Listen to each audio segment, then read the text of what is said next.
Make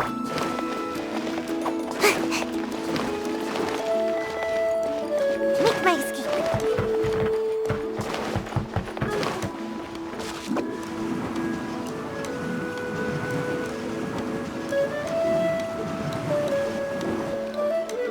Paimon feels like a whole new Paimon after those 2 days in the hot springs. The Abyss kinda threw a wrench in our relaxation, though. Still, spending time here really has felt like a vacation. The Kaholosaurs are so nice and so fun to play with. Their bellies are super bouncy. Oh, and Atea's snacks were so delicious. She gave Paimon some for the road just this morning, actually. Yelling at some kids who got caught throwing stones in the hot springs, so not much has changed since we first met her.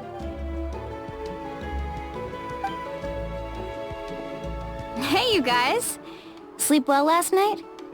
Yep, this area is so nice. Glad you like it. I was thinking of taking you guys out to do some sea fishing. Later tonight, we can eat whatever we catch. Fresh fish is absolutely delicious right off the grill. Hey, Moalani!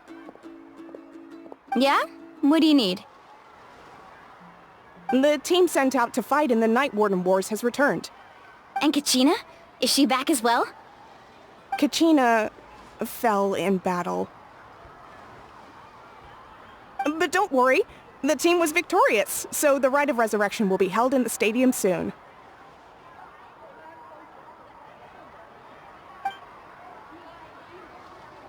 That's a relief.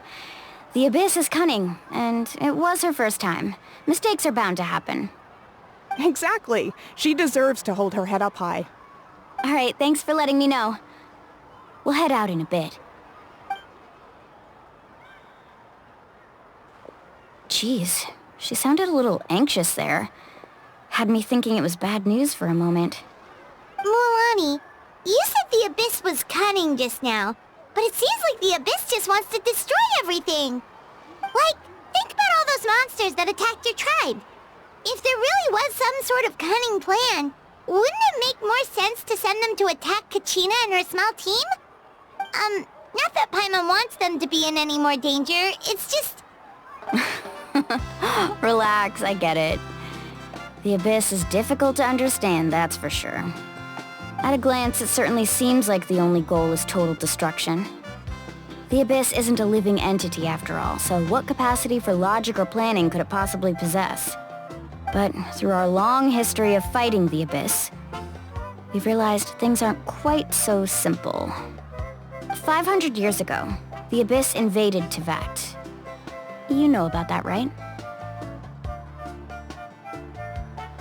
That's right. Khaenri'ah suffered greatly during that time. But so did every other nation in Teyvat. And Natlan was the worst affected of all. It took the combined efforts of the then Pyro Archon and heroes from every tribe to finally repel the Abyss.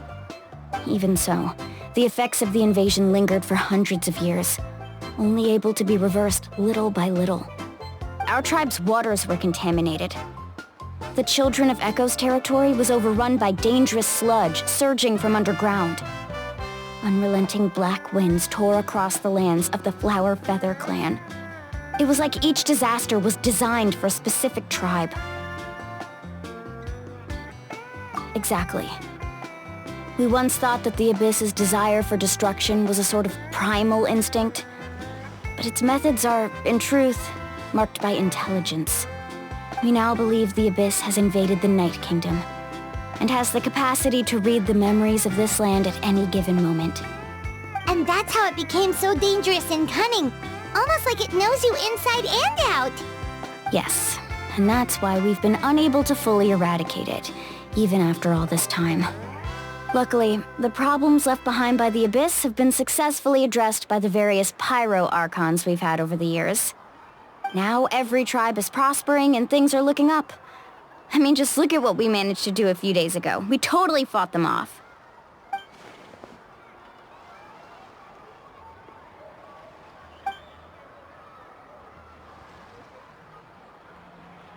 You must have had to sacrifice a lot to get to this point. Every battle, Every sacrifice is in pursuit of a future where we get to stop fighting. Responsibility, duty, unavoidable burden. Everyone in Natlan views the war differently.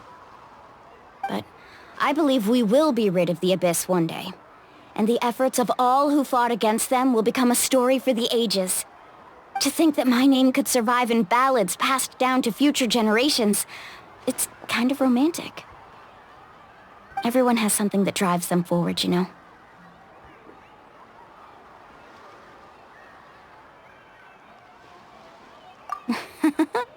Be my guest.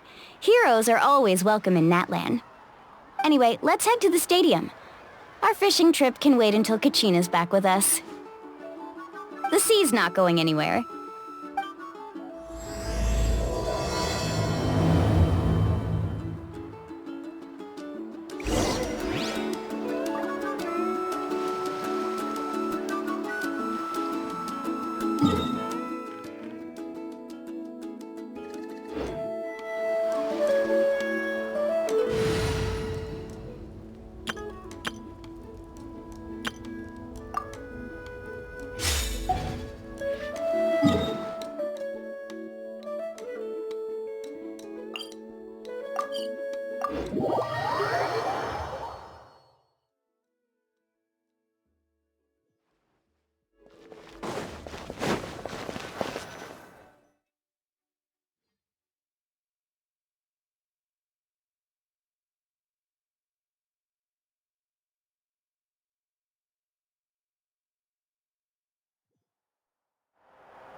Whoa, this place is packed already! Of course. No one's gonna miss out on the chance to welcome our heroes back from battle.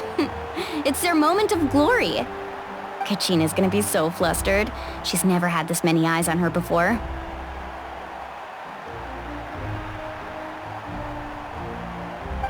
Yeah, she doesn't seem like the kind of person who likes being the center of attention. Looks like I'm just in time. Kinich, you're here!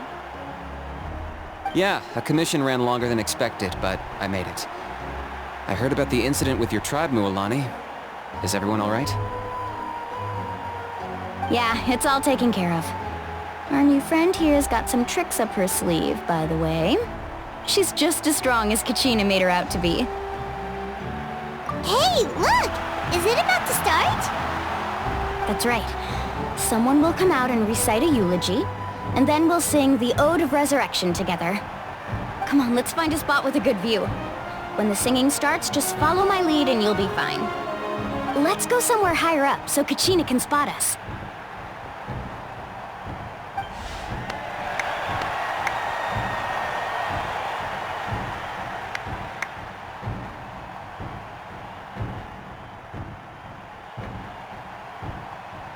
Warriors of Natlan, heed the call of life. We are the inheritors of memory and legend. Those who grew alongside sun and wind. Those who forged our own destiny and future. That is Natlan's fire, the lifeblood of our nation.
I could not find Kachina within the Night Kingdom, or locate her ancient name.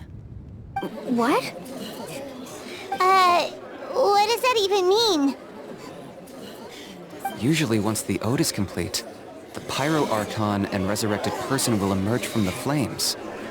But something went wrong. What's going on? This has never happened before. Well, I think it's pretty obvious. Clearly, the team sent to fight the Abyss didn't win after all. Think about it. The Ode rekindles all victors. We've witnessed it countless times. Since the Archon couldn't find Kachina in the Night Kingdom, that must mean there's more to this victory than meets the eye. Hey! You just haven't gotten over the fact that Kachina beat you in the pilgrimage! Pathetic. The both of you. Your wild guesses are misplaced. We completed our mission. Maybe you did, but who's to say whether that little girl even contributed at all? Maybe she got scared and ran off. Why would the YUB recognize someone like her, even if she was on the winning team? How dare you insult a hero of Natlan like that? Kachina sacrificed herself to repel the Abyss. She doesn't deserve to be subjected to your vile rumors when she's not even here to defend herself. Calm down, Mualani. There's no point arguing with the likes of them. I can't just sit here and let them slander her like that. To insult a hero of Natlan, the person actually has to be a hero. You... Think about it, everyone. Who do you think is really at fault here? A girl who never should have even gone to war? Or the great Pyro Archon? Why would the rules of our nation suddenly stop working? That's true. If she wasn't revived, it must mean she failed to achieve victory. Maybe the YUB interpret victory in different ways? I mean, that girl didn't look all that strong to me.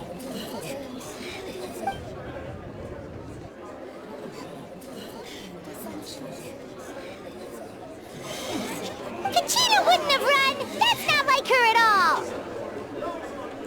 No! She's been waiting for this moment for too long. No matter how daunting the situation, no matter how scared she might feel, she's always the first person to stand up and face it head-on. We don't even know what happened. So don't you dare try to use this as an excuse to vent your anger or slander her reputation. Fine. We'll find out what happens soon enough. Then, we'll see who truly deserves glory.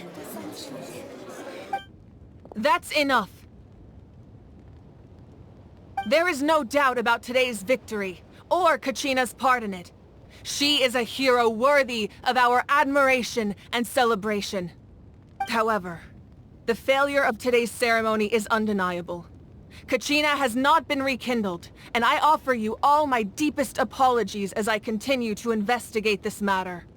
To prevent further casualties, I have decided to suspend the pilgrimage until this matter is resolved. What? No one is all-knowing. No one is infallible, not even myself. But doubt is a means by which we seek the truth, not a weapon we wield against others. I didn't mean it that way, Archon. If there are things you wish to clarify, then ask me directly. Doubt my answer if you wish, but now's your chance. You have concerns? State them. No, of course not. Even though I have said nothing to change your mind, then it would seem the truth never mattered to you at all. That guy doesn't even have the courage to answer the Pyro Archon's question. So much for all that glory talk earlier. I have a question, Archon. My friend Kachina. Do you have any idea where she is? It's extremely important to me. I know you said you were investigating the situation, but I'm sorry, that's not enough. I've already shared everything I know. If you want to learn the truth and rescue your friend sooner, you should join the investigation. So, what do you say? Of course I'll join. In that case, come see me in the speaker's chamber. We should join them. Oh, and if it's not too much trouble, Could you drop by as well, Traveler? I'd like to have a chat. Rest assured, everyone, I'll keep the tribal chiefs informed on the progress of the investigation. Once again, I apologize for the outcome of this ceremony. If there are no further questions, let's part for now.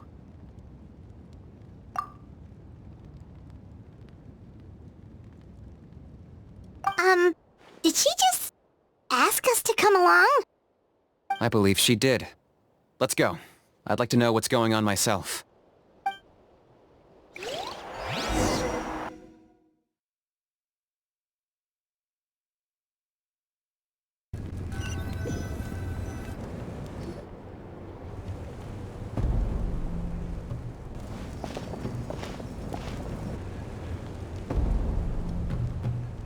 The situation is urgent, so I'll get straight to the point. Kachina is undoubtedly a hero of Natlan, and I'm deeply sorry this happened to her. There's been unrest in the Night Kingdom, but I don't know what's causing it. As a result, I've been unable to track down her location. Until we find and address the cause of the unrest, the Ode of Resurrection will continue to be ineffective. And that means Kachina won't be able to come back? That's correct. Not until the problem with the Night Kingdom is resolved. How long will that take? It's hard to say. Kachina always dreamed of fighting the Abyss, of doing her part to defend Natlan. She wasn't afraid of death because she knew, if it came down to it, the Pyro Archon would be there to bring her back to life. Whenever we sat down together, exhausted from training, she would always hum the Ode of Resurrection. She was supposed to come back to us. We were supposed to hug her and celebrate with her and share her joy. We supported her every step of the way, but what are we supposed to do now? Sit peacefully and wait for her return? Lose ourselves in grief over her death? Tell me, are we her friends? Or her murderers? That's not fair, Mualani. It's all right. I understand your rage and your grief. Kachina's life means a great deal to me, Mualani. Believe me, I want to bring her back as soon as possible. I would give you that peace of mind if I could. But please, hear what I have to say so I can at least give you a broader picture of the issue we are now facing. Considering the recent attack on your tribe, I believe the Abyss has found a new means of undermining the rules of our nation. You mean... The Sacred Flame. The foundation of our resistance against the Abyss. If we continue to hold the pilgrimage and send teams to fight the Abyss, there will likely be more casualties. But if we stop altogether, the Sacred Flame will only grow weaker. The Abyss will scale up their attacks, and the tragedy we saw with the people of the Springs will only be the first of many. If we compare the two choices, the former seems to be the lesser of two evils. Sorry, I know that may sound harsh, but I bear the name Malipo. Weighing the costs is my duty. The raw truth can be cruel. But we need to understand it if we want to approach this rationally. But what would you say, Mualani? This is personal for you, and unlike Kanich, I dare say it's not a simple case of weighing up which course of action is less painful, is it? No. I can't choose between them, and I don't want to. Saying that one is preferable over the other is disrespectful to the people who suffered. You're saying it doesn't matter whether I suspend the pilgrimage. The consequences will be equally painful. Yes. What happened to Kachina breaks my heart.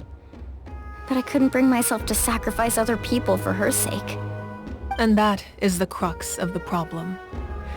It's not simply a matter of choosing the lesser of two evils. Either way, there will be people who suffer. And the end result will be the same. Belief in the pilgrimage will waver. Once doubt has crept in, the people will no longer unite in battle against the Abyss. And that is exactly what the Abyss wants.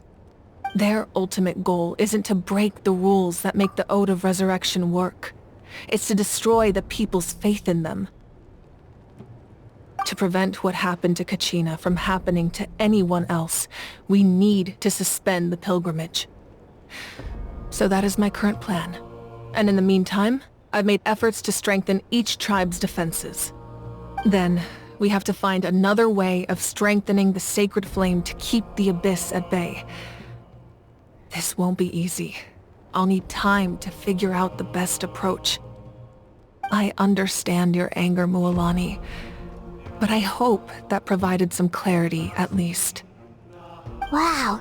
Paimon thought things were gonna get heated for a second, but the Pyro Archon took the time to explain everything so patiently. I owe you an apology, Archon.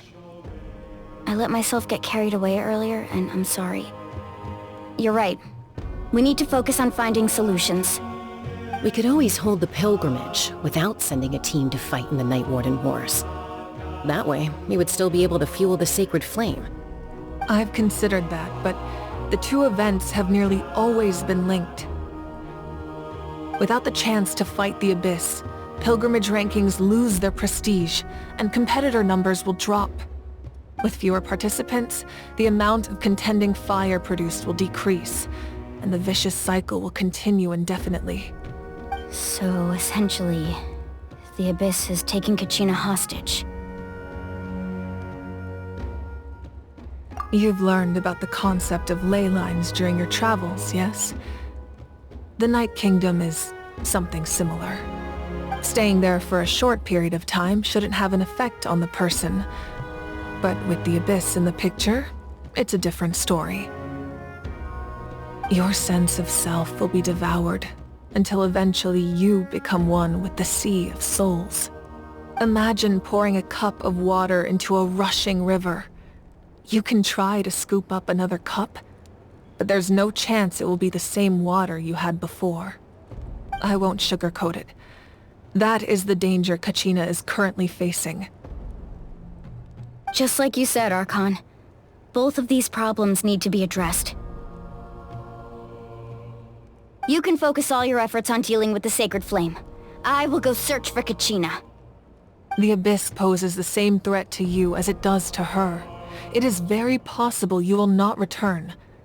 Knowing that, do you still choose to go? Kachina's waiting for us to rescue her. That's all that matters. I failed to protect her during our campaign, but I can make it up to her now. I choose to go as well. Traveler? What do you think?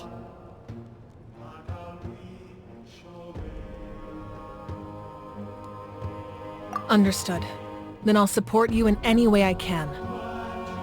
The Masters of the Nightwind have a technique that can extract an ancient name from the ley lines.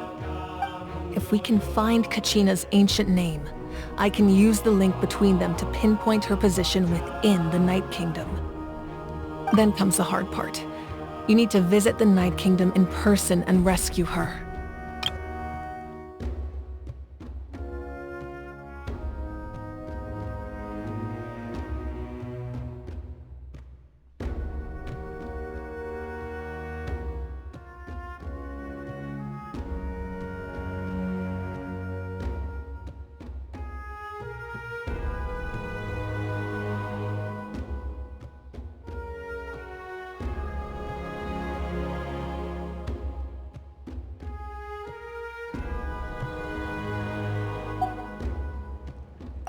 Isn't the Night Kingdom a land of souls? Can we even go there? Under normal circumstances, only the consciousness can enter. But there is a way to go there in person. However, know that the Night Kingdom will attempt to repel you, and the Abyss certainly won't leave you be. That's fine by me. Same here. Fighting the Abyss is nothing new for me. So, Paimon's the only one who's scared? Well, if you're going, Traveler, Paimon's going too. Citlali of the Masters of the Nightwind once created an artifact that can be used to communicate with the Wyab. We call it the Spirit Speaker Stone.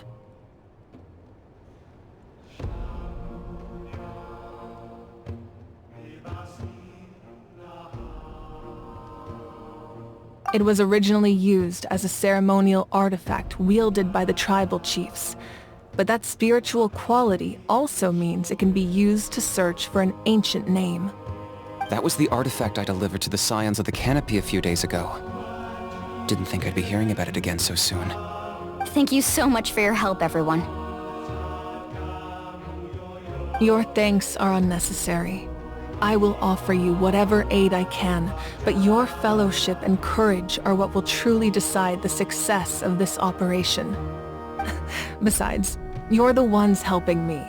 I can only focus on one thing at a time, after all. Traveler, I certainly didn't expect our first conversation to be so serious.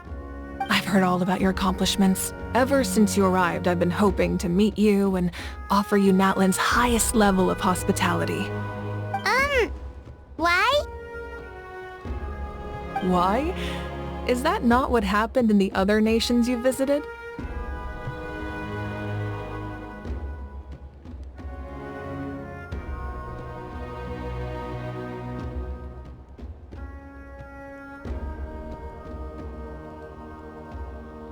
Yeah, things were pretty complicated at the start.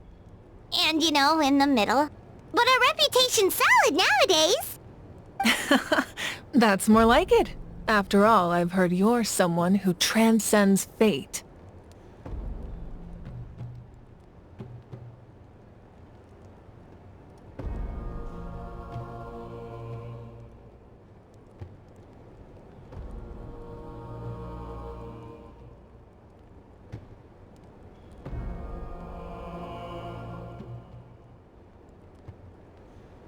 Perhaps even more than you can imagine. But we can talk about that some other time. Ideally, this would be the perfect night for a drink and some musical ambiance. But there are important things to be done.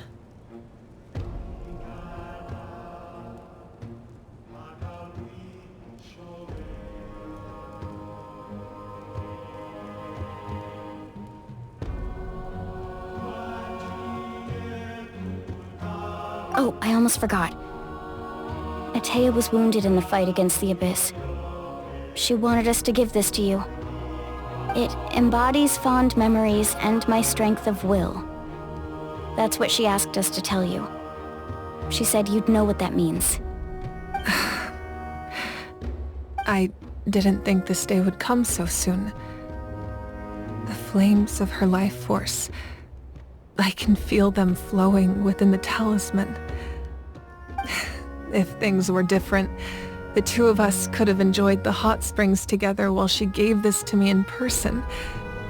We're supposed to be hot spring buddies after all. But don't worry. This talisman means a great deal to me. I'll take good care of it, and once this is all over, I'll pay Atea a visit.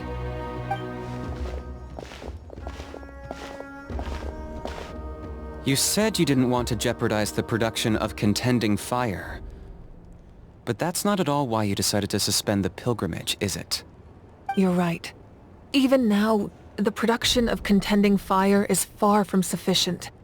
The gradual corrosion caused by the Abyss has resulted in a massive shortage of pyro energy, and we're currently at the breaking point.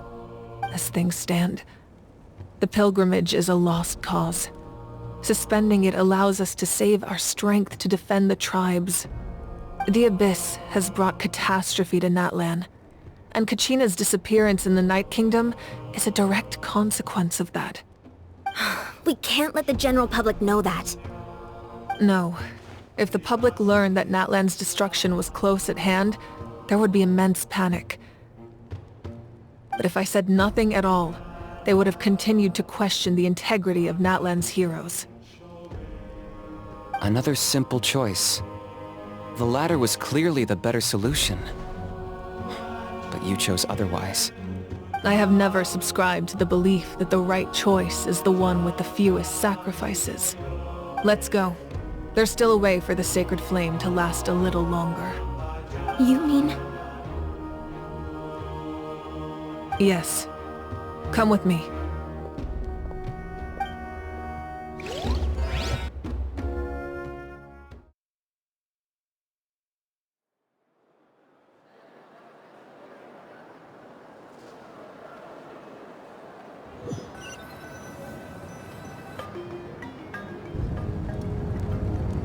The sacred flame must never go out.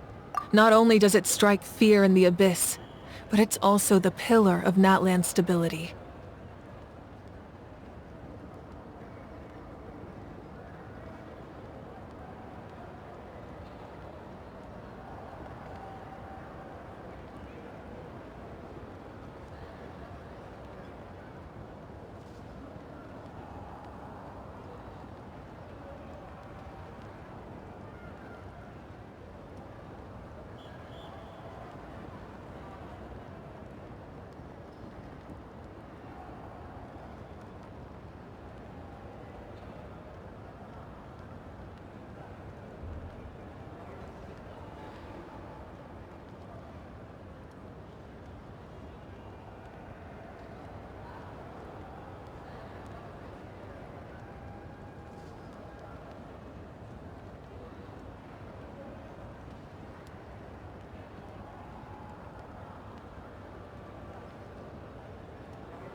So until our heroes are ready, I will sacrifice my power to keep it burning.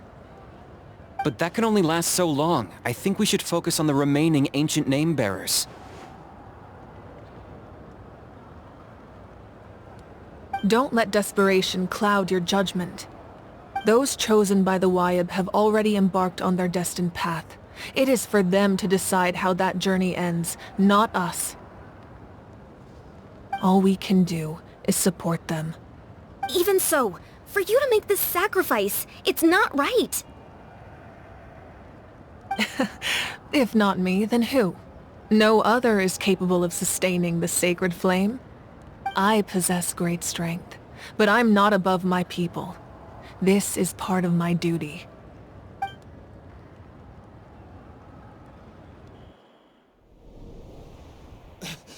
Archon! It's the Fatui!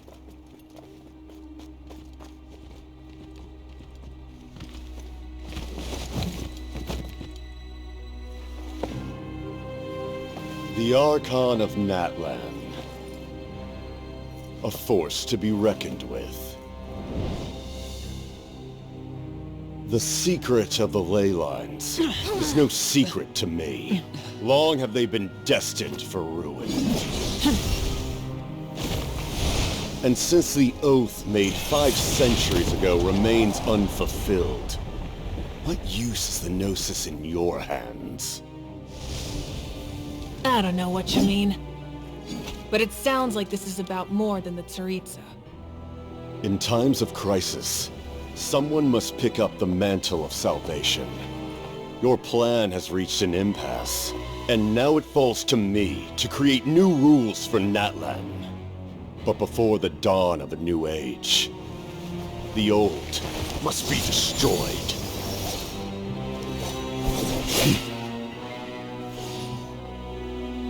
I assume that's the end of your speech? Good. People like us. Let our blades do the talking!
Masters of the Night Wind. Send word. The captain and his followers must be apprehended.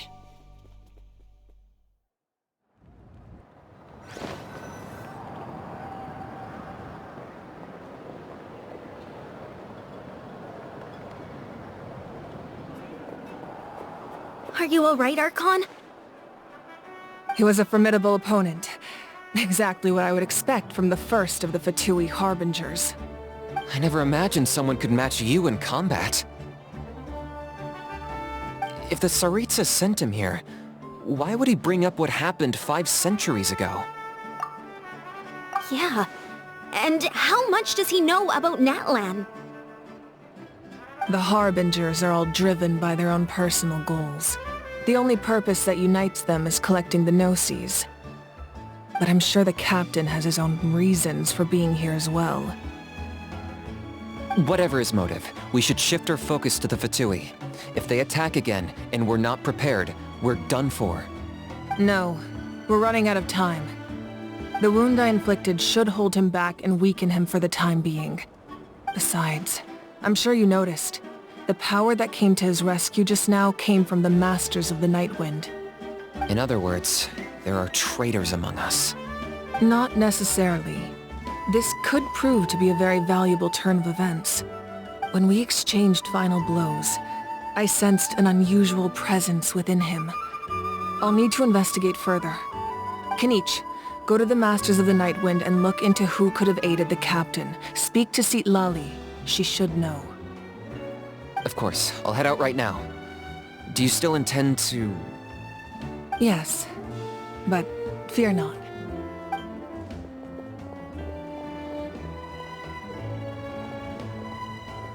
Natlan's strength has never rested solely in its Archon.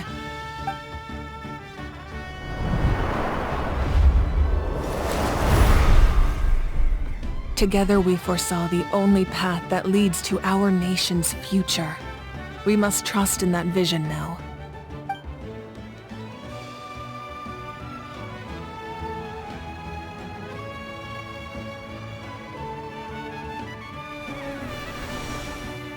Is everything okay, Archon?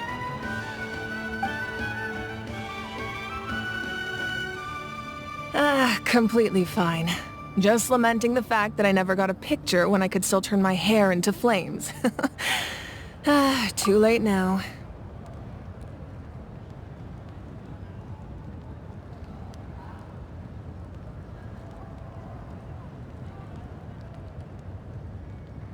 I just hope the others have a safe journey.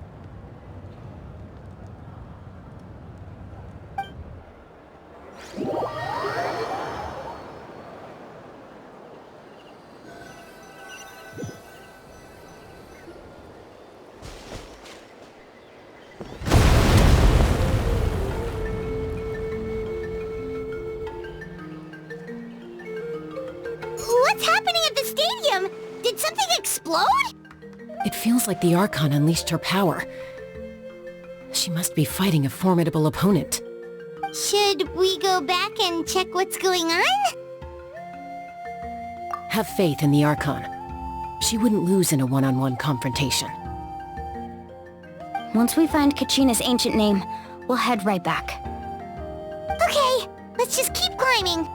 Emma really hopes nothing goes wrong.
That's Huayna, the tribal chief.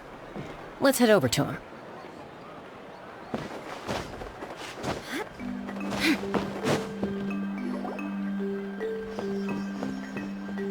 Chaska. Nice to see you again, Huayna. I'm afraid we don't have time for pleasantries, so I'll get right to it. We're here for the Spirit Speaker Stone. Whoa, hold on a second. At least tell me why you need it first. My friend Kachina is trapped within the Night Kingdom. We need the stone to find her ancient name and rescue her. Rescue her? From the Night Kingdom? That's right. I'm sorry, but someone needs to tell you what you don't want to hear. Going there, a mature warrior would never make such a foolish decision.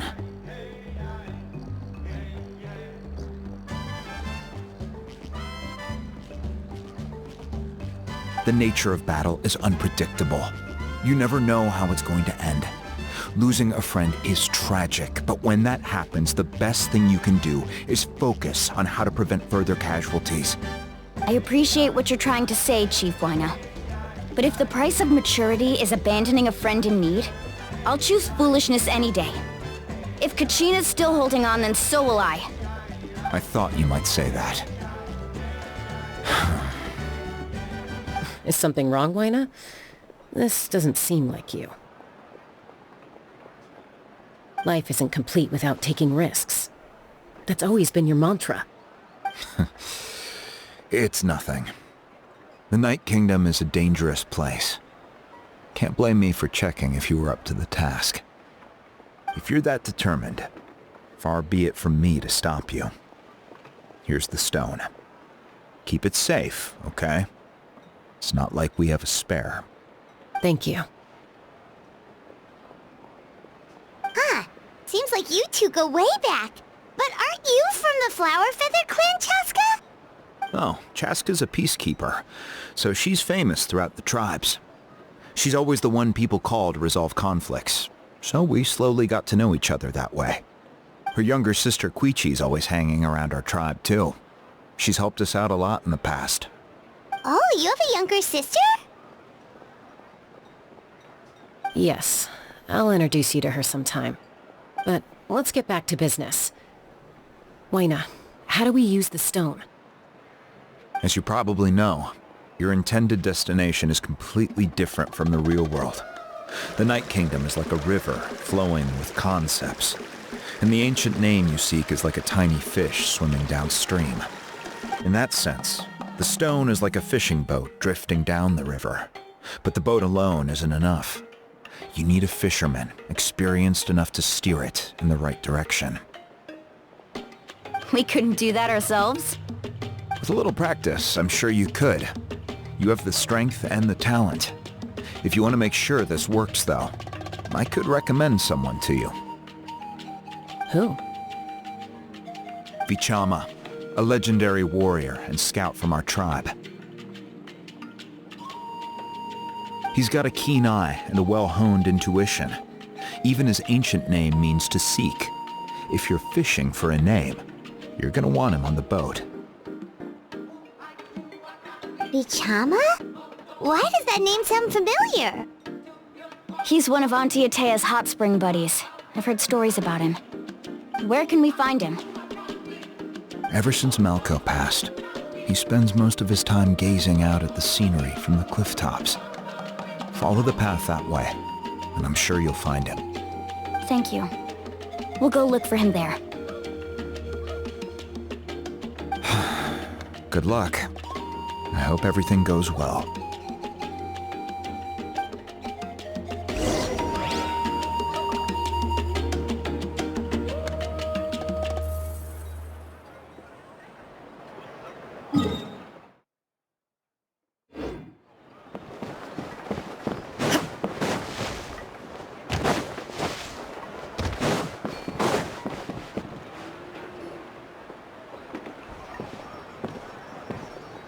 Someone admiring the scenery from the cliff tops. Ah! That must be him! Hello there, are you Vichama? That's me. Did you need something?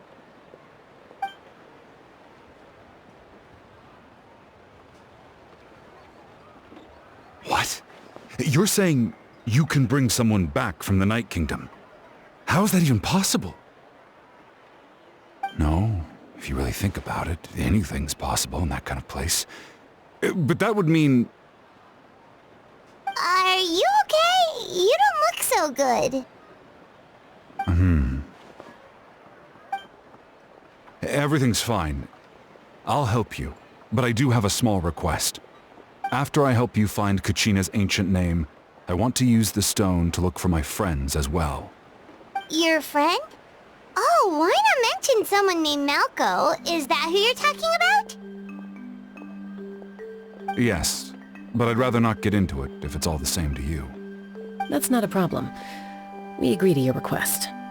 Yeah. Since you're helping us find Kachina's ancient name, it's only right that we return the favor. Then we're agreed. Can I have a look at the stone?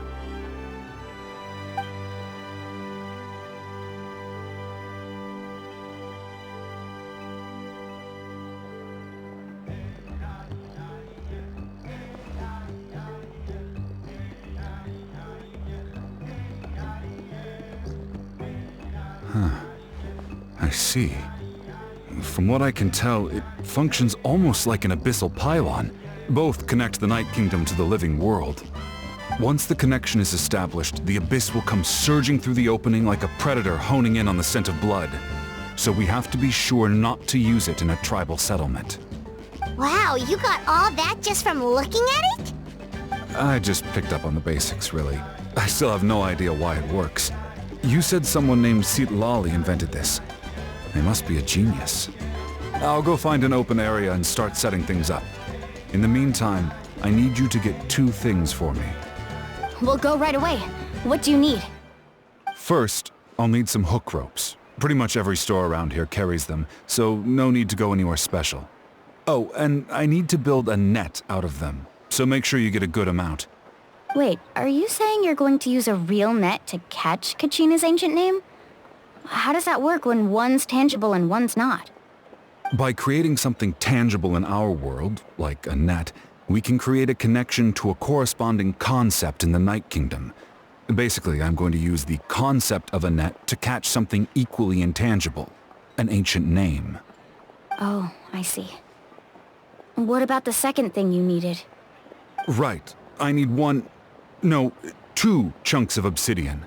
Once we bring the ancient names into our world, we'll need a place to store them. Normally, you can only get obsidian from the Children of Echoes, but I heard there's a traveling merchant from that tribe around here somewhere, so maybe you can try your luck there. Gotcha! Alright, let's split up. See that clearing? Let's meet over there when you're done. Oh, and you can send someone with me if you want. In case you're worried I might take the stone for myself.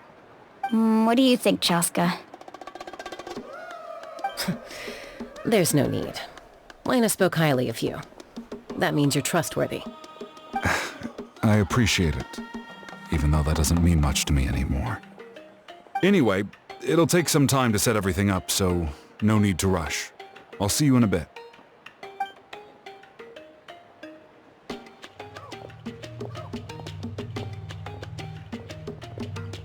What an odd guy. He seems so defeated, but also really invested in the stone at the same time. I don't have any more insight than you, Paimon. Let's just focus on the preparations for now. Hang on, Kachina.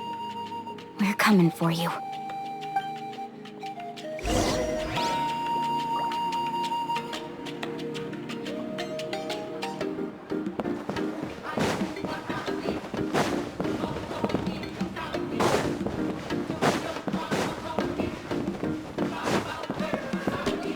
Touching a Kukusora sure isn't easy.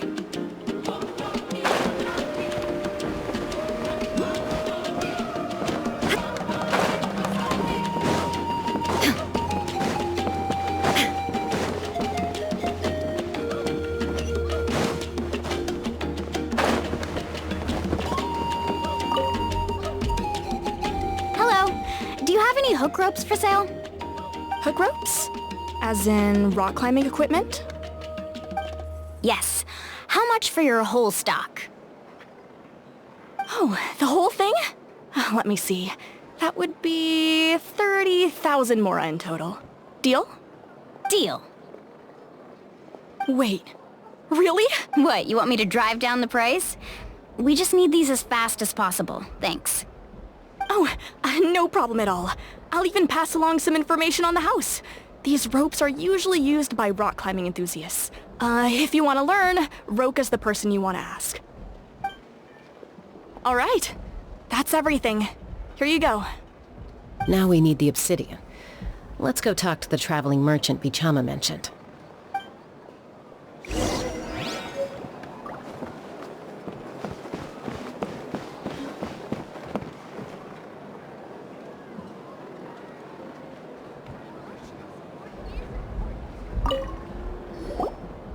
Excuse me, do you sell obsidian? Why, yes.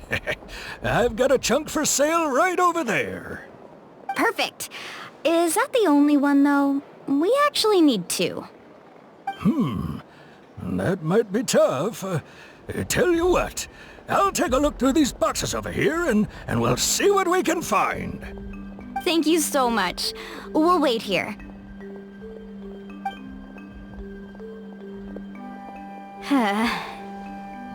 Relax. Everything's going according to plan. I know, it's just... I could tell Vichama feels the same way about his friend that I do about Kachina. I hope this chunk of obsidian isn't the only one. Kachina always carries all sorts of shiny stones with her. If I was the one trapped in the Night Kingdom, she'd have a whole pile of obsidian ready in a heartbeat. Well, would you look at that? I did bring an extra. Here you go, young lady. How does it look? Perfect! Thank you. How much do I owe you? If you hadn't shown up, these stones would have just sat here collecting dust. I'll take 3,000 mora for both. Here you go. By the way, I heard you mention Vichama just now. You running? How's he doing? Malco's been gone for 5 years now. Do you know what happened between them? I heard about it in passing while I was out drinking one night, but I don't know all the details. Vichama and Malco grew up together, and even made a name for themselves together. Malco was an amazing fighter, capable of knocking out multiple opponents in a single hit, while Vichama excelled at scouting and analyzing the battlefield. The two made an excellent team, and managed to beat back the Abyss several times. 5 years ago, they both emerged triumphant in the pilgrimage, and were placed on the same team to fight the Abyss. But on the eve of battle, the Abyss launched an attack on their tribe, and Vichama suffered an injury to his leg while attempting to rescue someone. Then what happened? The team agreed that he couldn't fight the Abyss in his condition. Vichama didn't argue. He knew going to the front lines with an injured leg would make him a burden in battle. So they raised the issue with the Pyro Archon, and she agreed to let him stay behind. It's just... Malco and the others ended up facing hordes of abyssal monsters in numbers that far exceeded anyone's expectations. The team made an error in judgment, and they fell to the onslaught. Vichama went into a deep depression after that. He blames himself for everything. Oh, you're not wrong. But it's possible he chooses to blame himself. Not because he did something wrong, but because he wasn't able to do anything at all. I've tried convincing him to move forward, to stop dwelling on the past. But the shadow of Malco's death hangs over him still. The Abyss has caused so much suffering, and some wounds never heal.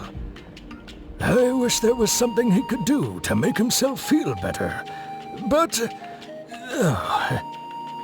anyway, that's the gist of it. Maybe you could help him talk things through sometime. I would really appreciate it.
Did you get everything? Yep, it's all here. When do we start? I've made all the necessary adjustments, so we're good to go. As agreed, I'll help you find Kachina's ancient name, and then you return the favor. Go ahead.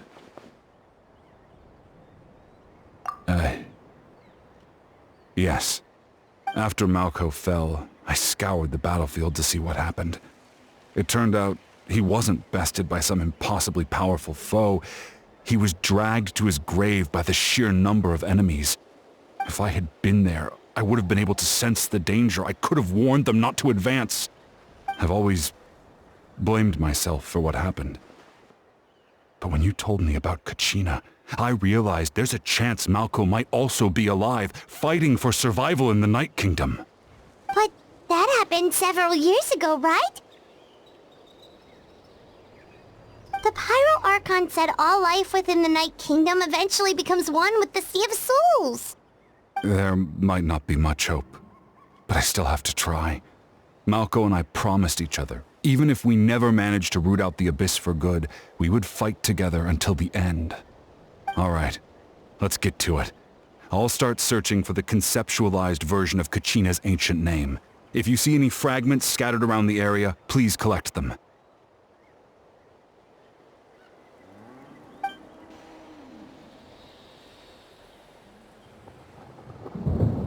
Make sure you prepare yourselves for battle.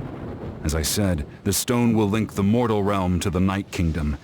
The Abyss will likely emerge in response. Look at that golden thing. It must be one of those fragments Vichama mentioned. Let's get closer.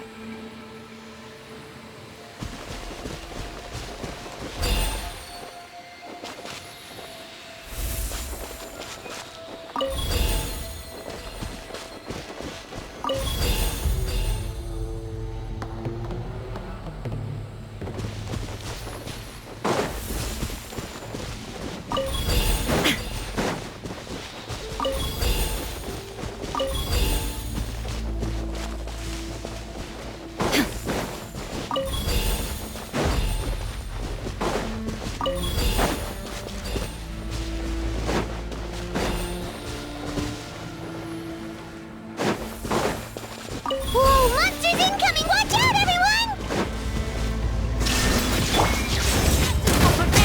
Final warning! Drop your weapons! Into the wind.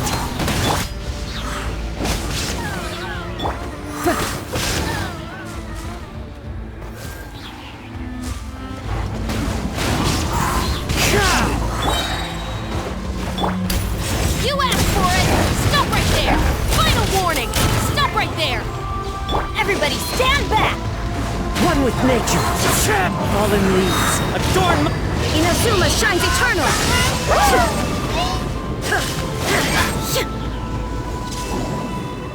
How much longer, Vichama?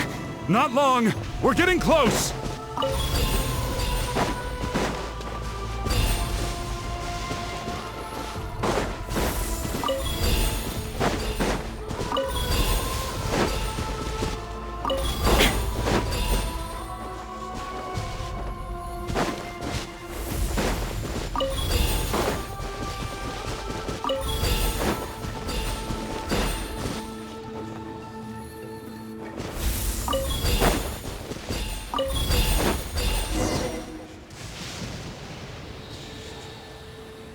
Vichama!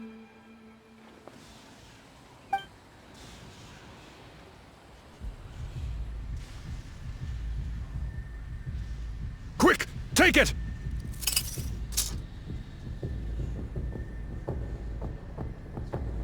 I found Kachina's ancient name. Hang in there, Malco. Just a little longer. Something's not right. The power of the Abyss is getting stronger.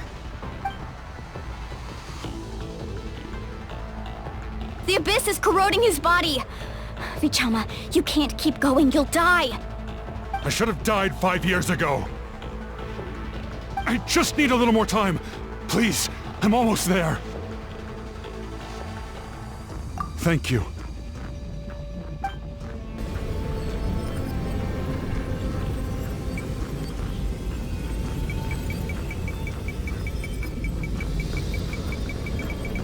Whoa, watch out! The power of the Abyss is strong.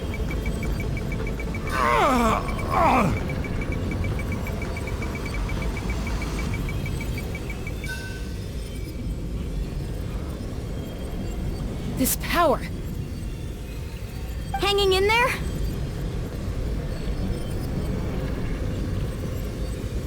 Malco. No! Why can't I find him? Why? We can't wait any longer. Pull him away from the stone, Mualani. I already tried, but the power of the Abyss has him in a chokehold. It's like he's tied to the stone with an invisible rope. In that case, we have no choice. I'm sorry, Seed Lolly. Get back! Chaco, wait!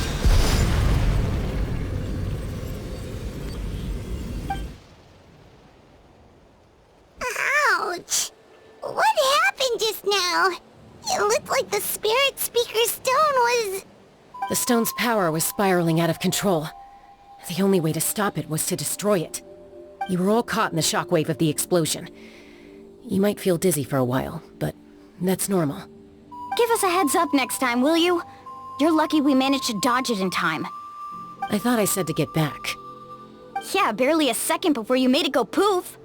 Not everyone has your reflexes, Chaska. We were this close to getting dragged into the explosion. Okay, I'll be more careful next time. At least Kachina's ancient name is still in one piece. Wait, where's Vichama? Vichama! Vichama! I couldn't find Malko's ancient name. It must be completely gone by now.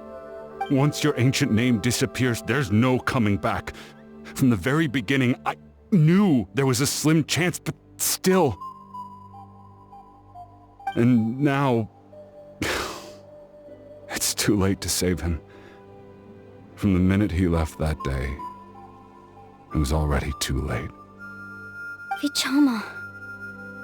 I'm sure he's heard enough condolences over the years. Let's just give him some space. Huh? What's that in your hands, Vichama? It looks like something's glowing! Huh? This is...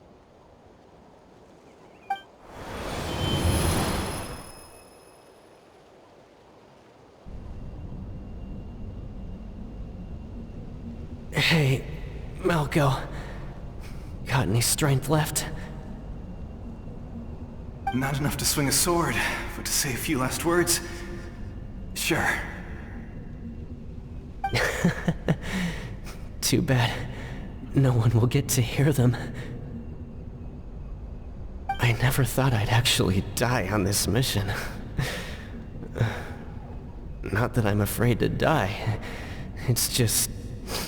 hard. Thinking about my mom's face when she hears the news. Guess I have something to be thankful for then. My parents died a long time ago. They won't have to mourn me.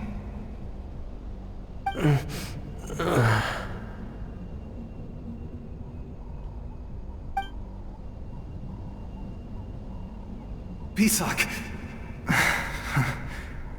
Always had to beat me at everything, didn't you? Right to the end, you were never one for goodbyes. Maybe you're right. Maybe no one will get to hear our last words. But just in case... Vichama, I'm so glad you didn't come with us. Don't be sad.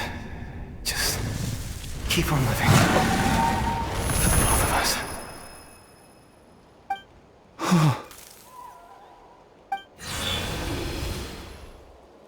Was that... a memory? Seems like we were able to salvage something after all.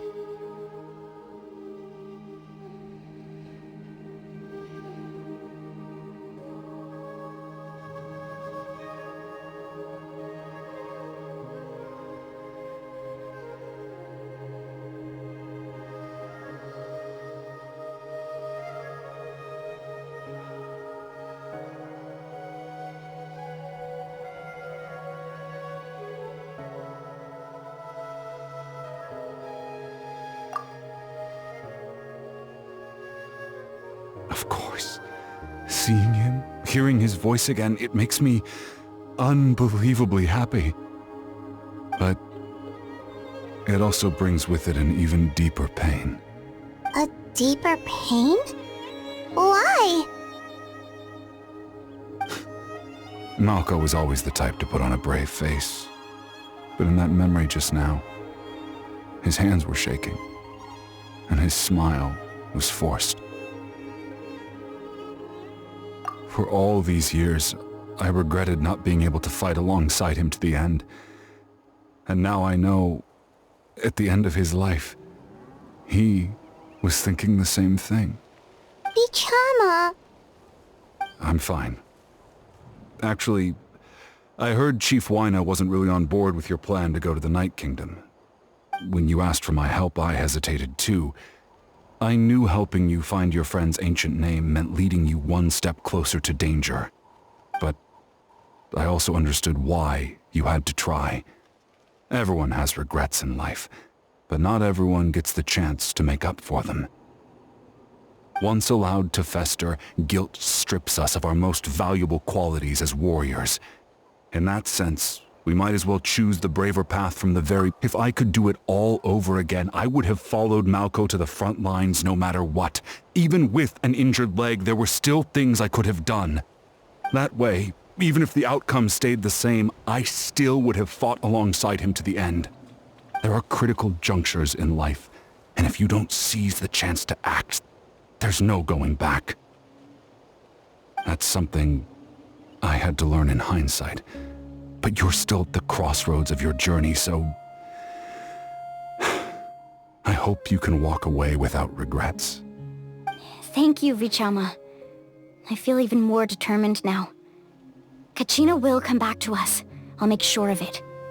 I promised I would find her, and I intend to keep that promise. That's good to hear.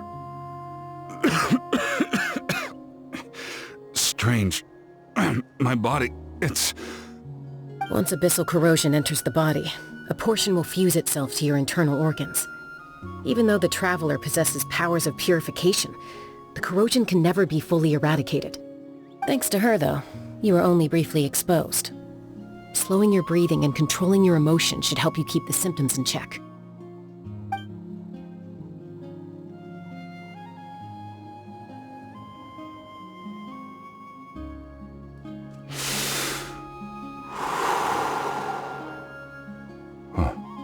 That does make me feel better. You seem very knowledgeable about all this. Just speaking from experience, that's all. Anyway, we've recovered Kachina's ancient name, so we're off to a great start. Let's get Vichama back to his tribe and tell Wyneth the good news. And apologize for destroying the Spirit Speaker Stone. We had no choice, though, so he'll probably understand. Right?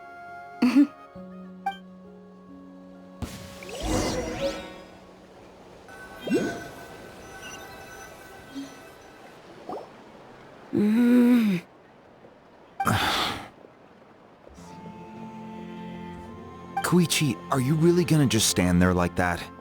I don't know what you want from me. I think you know exactly what I'm trying to say, Uncle Wyna. I can hear it in your voice. Honestly, it's just one thing after another with you two. They're back. Koichi? What are you doing here? Don't play dumb with your own sister. You know exactly why I'm here. My apologies, everyone. I just need to borrow Tosca for a few minutes.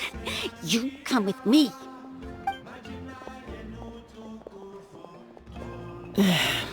I'll be just a moment. Who is that? Koichi, Chaska's younger sister. Although the two aren't actually related by blood, it's kind of a long story.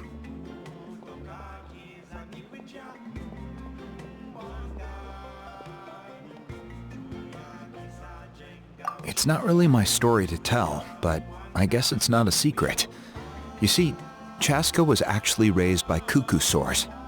She was afflicted with a rare disease when she was a child, and abandoned in the wild as a result. The Abyss found her out there, all on her own, and tried to devour her. But in the end, all that did was trigger her will to live. That strength of will pushed her to survive. But it also planted a seed of conflict within her. Eventually, she was adopted by the cuckoo-sores. Wherever they went, she followed, getting into fights right and left. For some reason, Paimon can totally imagine that. Well, when Chaska finally returned to human society, it was Koichi's parents who adopted her. At the time, Chaska still had a habit of getting into fights, so Koichi was always taking her around, apologizing to everyone. Ah, I remember those days. One of those fights was definitely with me. But, you know kids, you're fighting one minute and your friend's the next. Eventually, she found a way to rein in that desire to fight. And now she's who people call to resolve conflicts. She's known as the Peacemaker. It sounds like she still argues with Koichi, though. Don't siblings usually stop fighting when they get older? That's partly my fault. Koichi asked me to stop Chaska from doing anything dangerous, but you probably know by now, once Chaska makes up her mind, there's no changing it. Oh, I get it. No wonder you tried to talk us out of going to the Night Kingdom. Chaska even said that wasn't like you. I'm all for your adventure. You need to take risks when you're young, because by the time you're my age, you couldn't attempt something like that even if you wanted to. Better try now than live with regrets later. That's what I say. Still, I can understand where Koichi's coming from. In the end, nobody wants to sit back and let a loved one put their life on the line.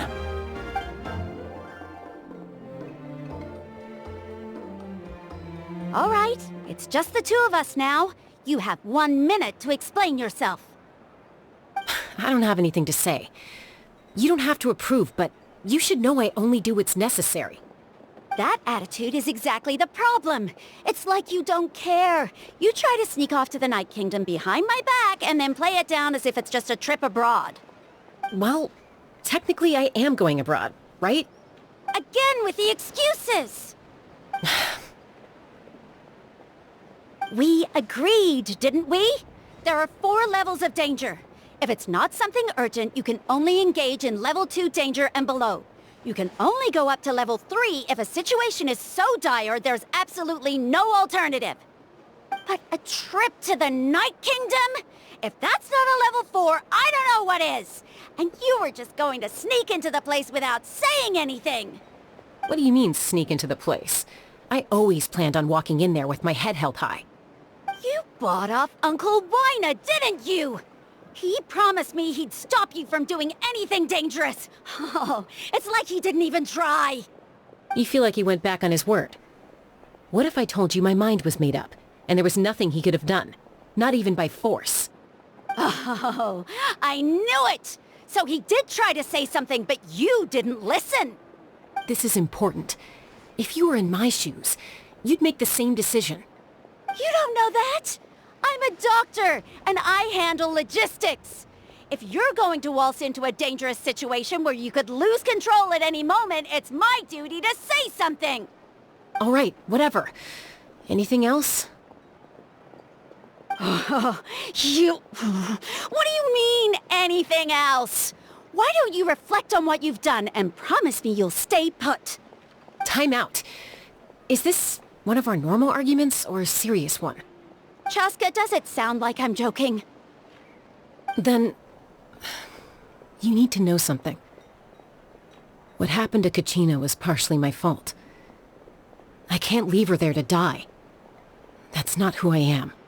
But the person you become when you lose control, that's also not who you are. That's a different issue. You said it yourself. A person is only as good as their morals. If I want to live in Natlan, I need to display qualities that make me worthy of this nation.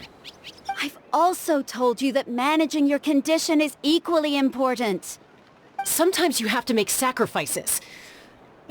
All right, let's stop this here. If we keep going, I might actually have to get serious. And I think Wina prefers his roof attached to his house. Is that a threat? That sounds like a threat to me. Koichi! Younger sisters are supposed to listen to their elders. So, you're really going to go, no matter what I say? I'm supposed to be your sister. Then support me. I'll be back. All you have to do is wait. Chaska. So, that's it. Why'd you have to turn out to be so darn annoying?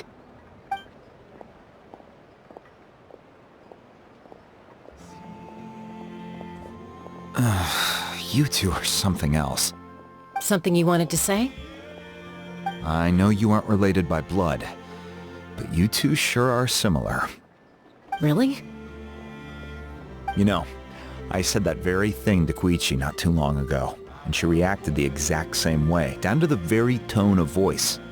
It's not my place to get involved, but I will say this. Try to spend a little more time with your sister. You're tough kids. That doesn't mean you have to go it alone. Thank you. Anytime. All right.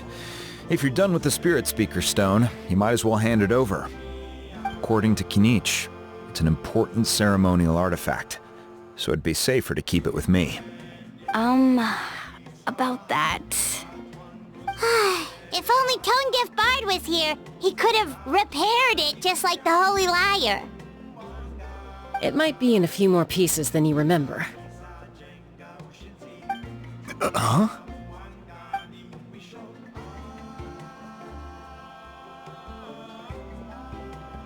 I see. Sounds like it was an urgent situation. If someone's life was on the line, then you had no choice. Still, Citlali's going to be a nightmare to deal with now that you've broken her stuff. I'll explain everything to her later. Stay safe out there in the Night Kingdom, okay? I'll wait here for your safe return.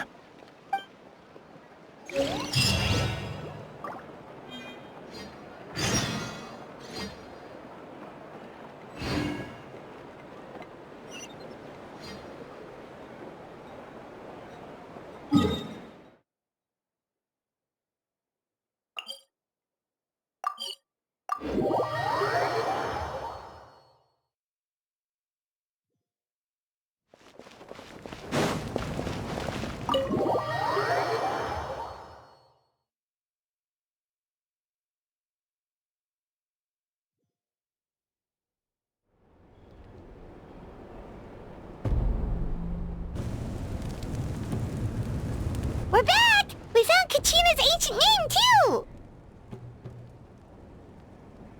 Well, it's fairly complicated. Let me give you the condensed version. The Fatui again? We can't go anywhere without them causing trouble. But what if the Fatui finds out you've lost your power? Won't they try to take advantage of the situation? That's why it has to be our little secret. No one else can know, or we're asking for trouble. Look, I wish I could offer you some sort of consolation, but I won't lie to you. With multiple factions closing in, there's nothing comforting about the situation we're facing. Still, all you need to do is focus on your goal. You can leave the complicated matters to me. I can also step in on the Pyro Archon's behalf. There's a limit to what I can accomplish, but I'll help you however I can. There's no need to be so modest, Yan-san. Your incredible strength has long been a well-known fact. You're the pride of your tribe. Archon, I'm sorry about before. You have so much on your plate, so much that you have to worry about. But all I could do was focus on my own feelings. You have nothing to be sorry about. We all get overwhelmed by our emotions, myself included. Your reaction to Kachina's disappearance, I understand that feeling very well. Well, now that we have Kachina's ancient name, let's go track her down. Follow me.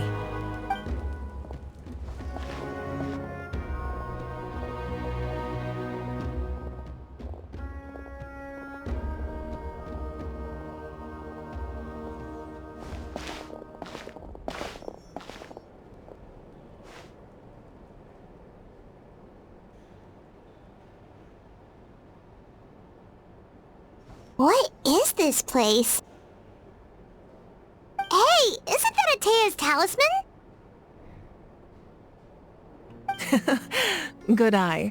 This is where I store all the various mementos I've collected. Whoa. I've never seen this place before. There's so many things in here. It looks like there are items from every tribe. Collecting them must have taken a lot of effort. I suppose you could think of it as a hobby of sorts. In Natlan, everyone grows up listening to the stories of heroes, and physical items do a far better job of preserving those stories than our own memory. Now, I still have some preparations to make for the ceremony, so feel free to take a look around in the meantime. If you're curious about an item, I'm more than willing to tell you about its origins. Alright, we'll have a look.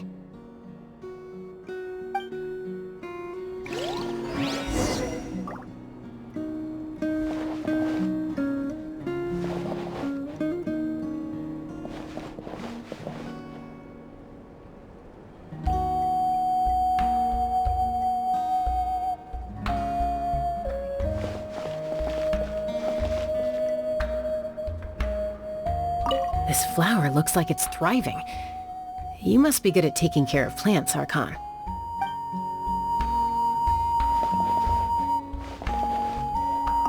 This fishing basket looks familiar.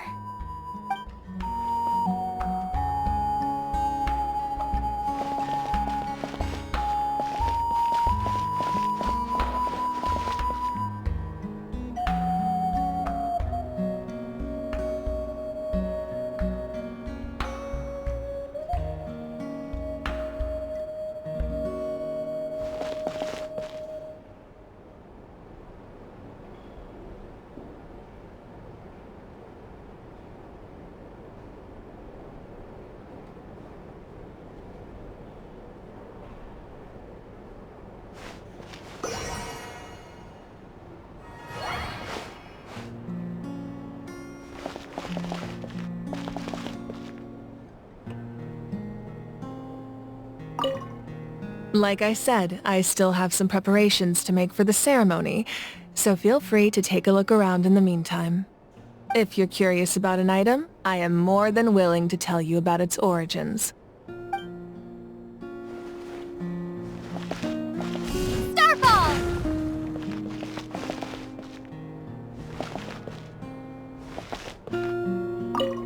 Like I said, I still have some preparations to make for the ceremony, so feel free to take a look around in the meantime. If you're curious about an item, I am more than willing to tell you about its origins.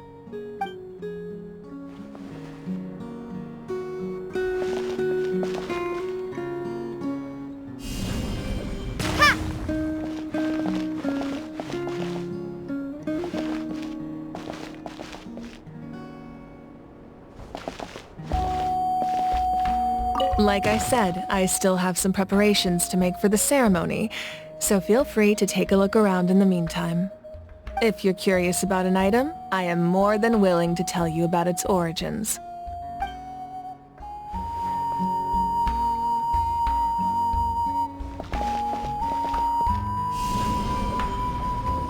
Starfall!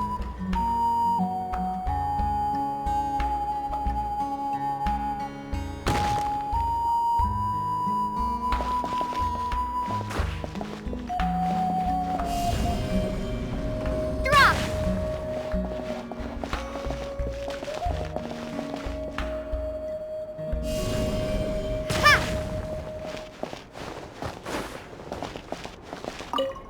Like I said, I still have some preparations to make for the ceremony, so feel free to take a look around in the meantime. If you're curious about an item, I am more than willing to tell you about its origins.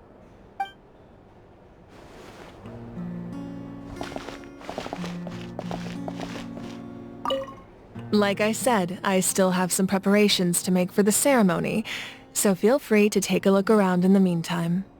If you're curious about an item, I am more than willing to tell you about its origins.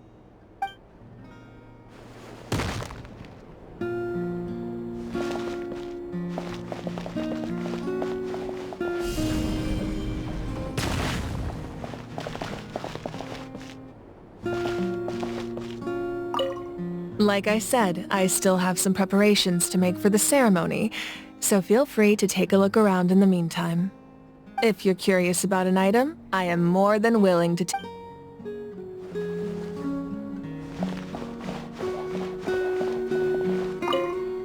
Make sure to handle everything with care. This cup, for example, it's heavier than it looks.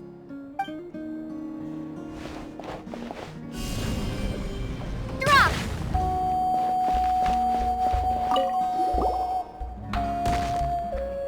There are so many jars and potions around here. Do they have anything to do with alchemy? No, those belong to the Masters of the Nightwind.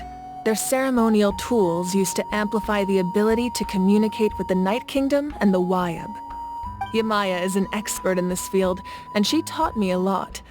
Even though she appears stoic and serious, she actually has a keen sense of humor. The tools you see here are quite traditional. Her students found them outdated, so she passed them on to me. The contents of the jars aren't all that special. Oh, except the big jar in the middle. That's what she really wanted to give me. Ooh, must be something really cool. What's inside? Grape juice. Huh? It's quite tasty, although probably expired by now.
The powder still needs some time to settle, so let's wait a little longer.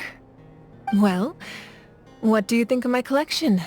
Do you feel like you have a better understanding of Natlan's culture now? Yeah! If each item represents a different story, seems like Natlan's really been through a lot. Does every item hold a special memory, just like Atea's talisman? That's right. The items in my collection actually serve a similar purpose to the ancient names passed down among the tribes. They demonstrate the true shape of time. The shape of time? Most people perceive time as a linear concept, almost like a straight line that can only move forward. We cannot change the past or predict the future. But there's also a different theory, one that I believe to be closer to the truth. Namely, that the past, present, and future all exist at once.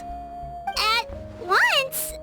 Paimon's not sure she understands. Let's say your journey ended right now. Thinking back on your experience in each nation, which one would you say was the most important? Exactly. Even at the end of your journey, the things you experienced along the way don't cease to exist. They become part of who you are. Take out a portion of that journey, and you would likely make very different decisions, and eventually arrive at a very different destination. The future is the same way. It exists even though it has yet to come to pass. We just lack the means to perceive it. Of course, there are those with the power to foresee the future. They simply call it by a different name.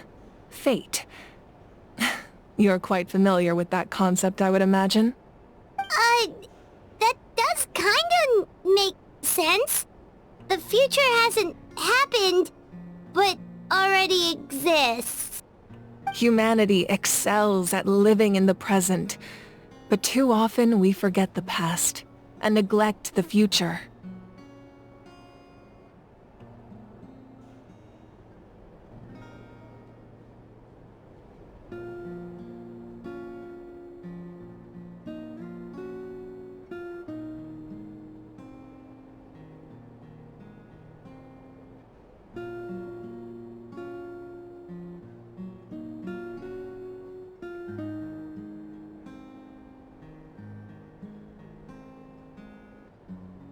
While the pilgrimage and the Night Warden Wars lead us to a better future. Only by uniting the people of Natlan across countless eras can we fight back against an enemy as formidable as the Abyss. To come up with such a set of rules, the first Pyro Archon must have possessed a level of insight I can only imagine.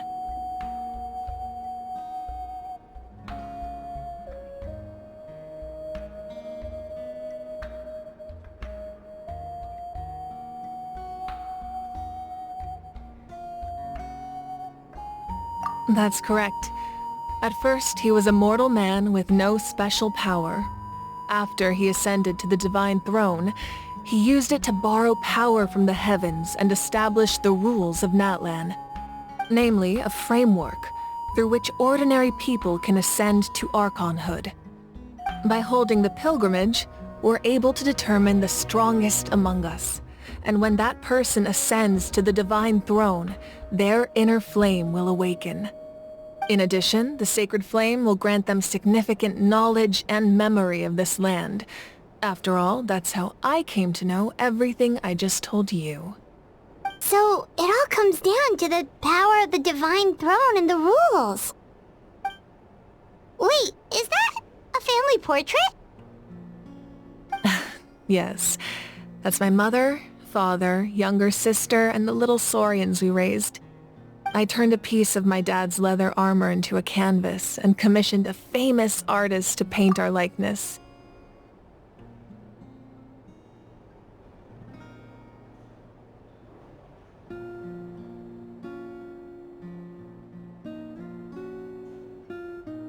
Your sister is so cute! It looks like the two of you are really close. Paimon was having a hard time thinking of an Archon as an ordinary person, but seeing this portrait, it kinda makes sense now. It really doesn't look like there was anything special about you before. Oh, wait, is Paimon allowed to say that? A little late for that question, don't you think? Sorry! Paimon's so sorry! Paimon's mouth works faster than her brain sometimes! It's alright. I'd never get upset over something like that. No matter what others may say, my past is a precious part of my identity. I'm forever proud of the life I used to lead. Becoming the Archon doesn't mean you sever ties with your family. The position just comes with a lot of responsibilities, so it impacts how often you get to see them. My father made the most delicious stew, so my sister would often bring me a large pot of his cooking, and we would sit on a blanket and eat it together. One time, we didn't close the door securely, and the saurians you were raising ran into the room and knocked over the entire pot. My sister immediately burst into tears. The two troublemakers were going for the meat, but when they saw my sister's distress, they froze on the spot. I still remember the way they laid there, sulking like a pair of children, even after making such a mess. It was frustrating, but in the end, all I could do was comfort my sister and move on. Wow.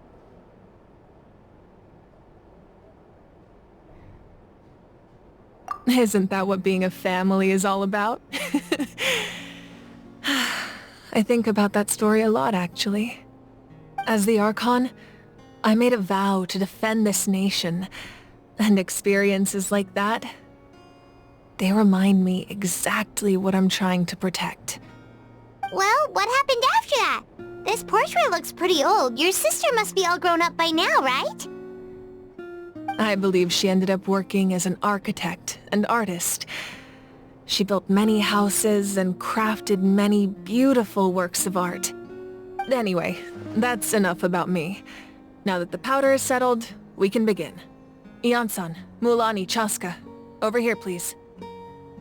Place the ancient name up there, and then we'll begin.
Surely as the echoes of life resound through heaven and earth, so too shall our stories remain eternal. Ancient name, take us to your fated bearer.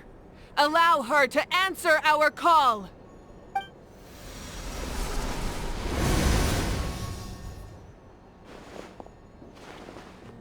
Am I hallucinating again? Kachina! Are you okay? Huh? I'm not seeing things, am I? Is the Abyss playing tricks on me again? It's okay, Kachina. It's just us. We're trying to find a way to bring you back. Everyone, you have to listen to me.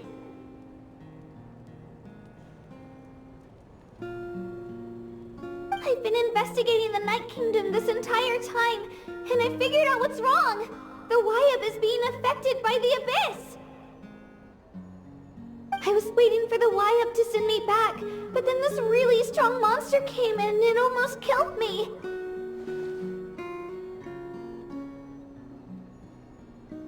The Wyab saved me, even though its power is weakening, so I've been hiding from the monsters while trying to find a way to help. The Night Kingdom has become a huge mess, though. I keep hearing these awful sounds and seeing really horrible things. Don't listen to those sounds, Kachina. The Abyss is trying to strip you of your sanity.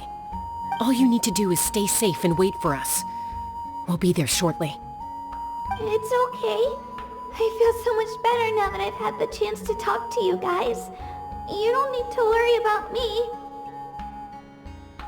I've never been strong or special at all, really. So I don't blame anyone for forgetting about me or leaving me behind. Just knowing you care is more than enough. I'll find a way back. You don't have to put yourselves in danger to come rescue me. You're always like this, Kachina. Now's not the time to act tough. We're coming for you, and that's final. I don't know what lies the Abyss has been feeding you, but I'll tell you something right now. Nobody here sees you as a burden. You're a victor of the Night Warden Wars, a hero of Natlan. All you need to do is wait for us to rescue you, and you'll get all the applause and recognition you deserve.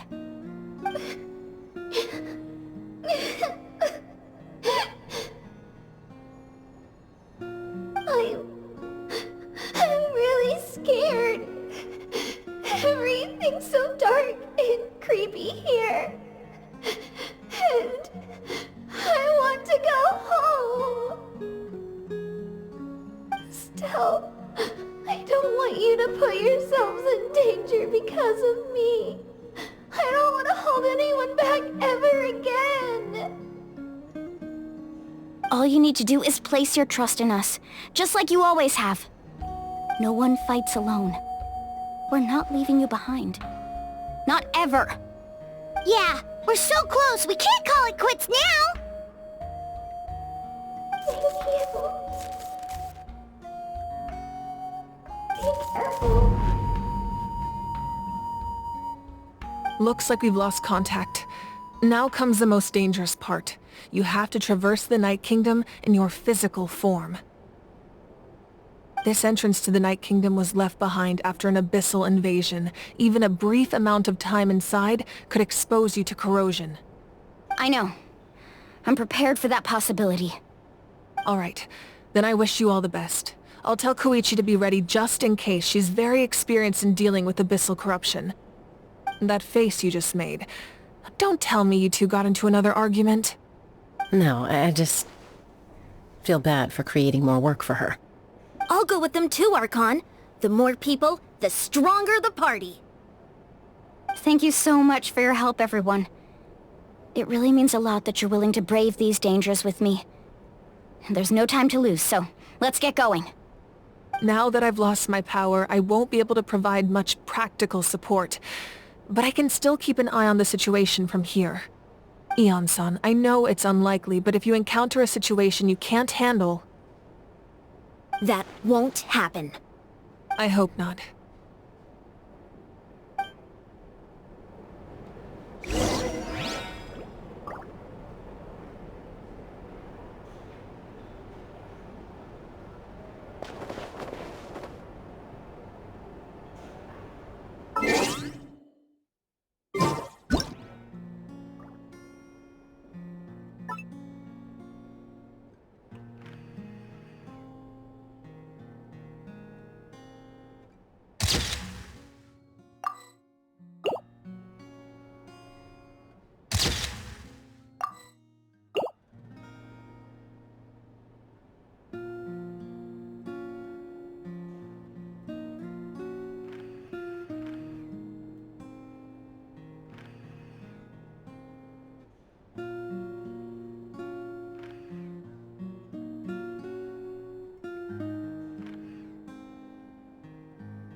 The world remains constant over the centuries, but human life is like the dew at dawn, or a bubble rising through water.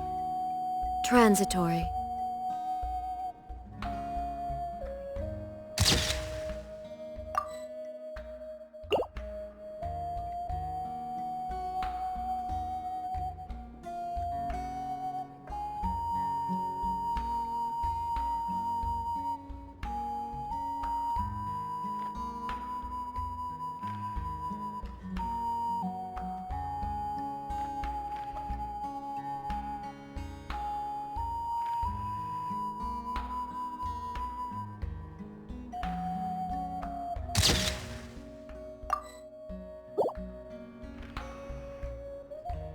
All the world holds dear is but a backdrop of constant motion.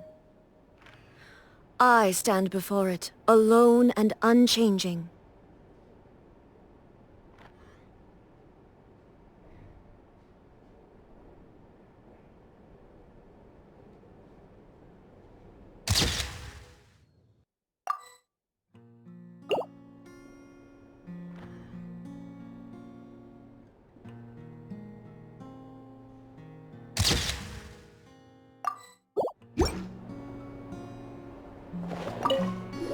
Be careful out there.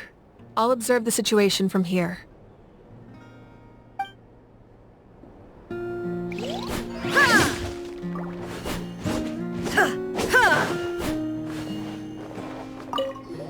Be careful out there. I'll observe the situation from here.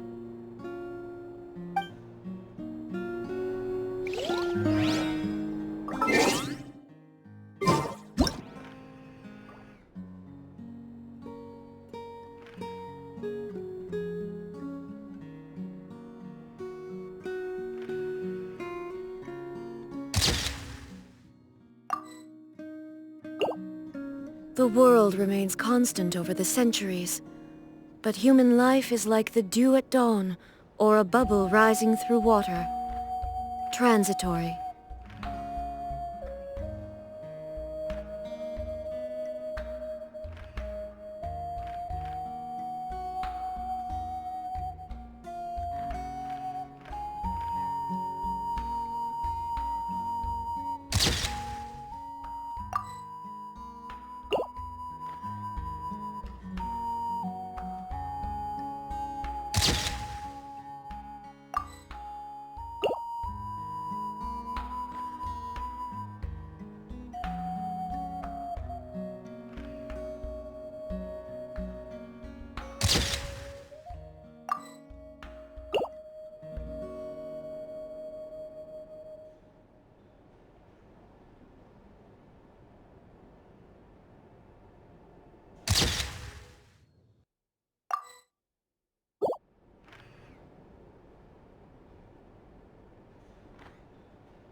Inactivity serves no purpose whatsoever.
Let's go get ourselves some answers.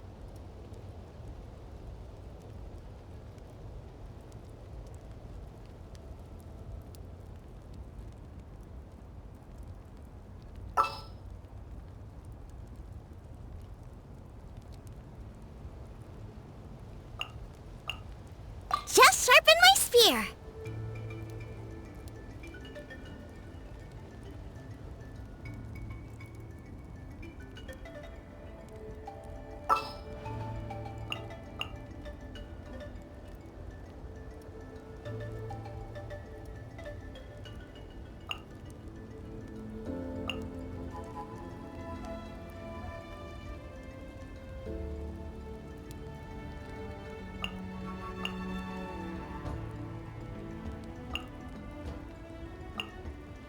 Time to broaden the horizons again.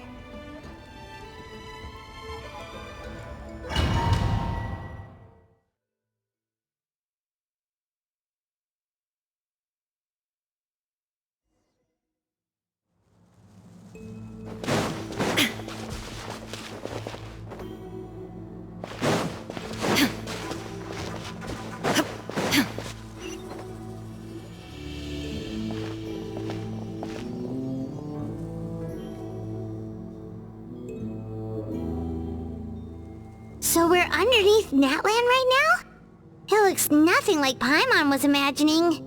That's because in the distant past, Natlan was home to an incredibly advanced civilization ruled by dragons. Humans only established their own society after the fall of the dragons. So these are Saurian ruins?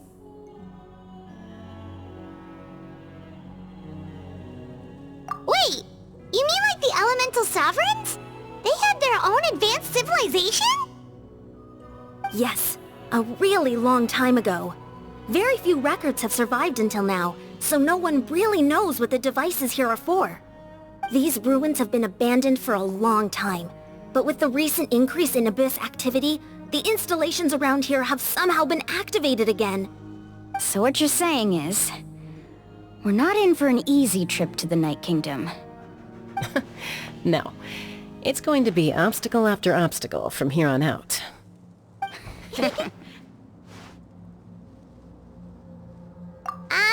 Why are you all laughing like that? It's creeping Paimon out. It's the pre-adventure excitement kicking in, right guys? Of course. I'm eager to get started. Then let's go. We won't let anything stand in our way.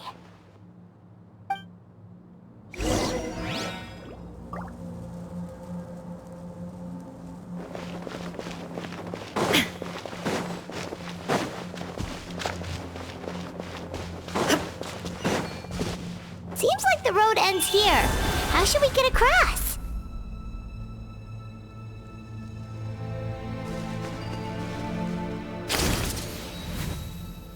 As a professional trainer, I think you could stand to build up your endurance, Paimon. Professional trainer?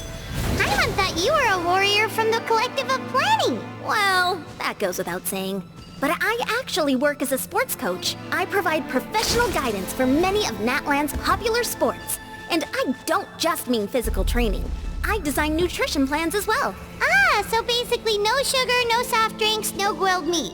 Yeah, we'll be here all day if you list them out one by one. It's much faster to just focus on what's good for you. Such as? Vegetable juice. Want some? You know, Yan-san, Paimon feels like the two of us might not see eye to eye.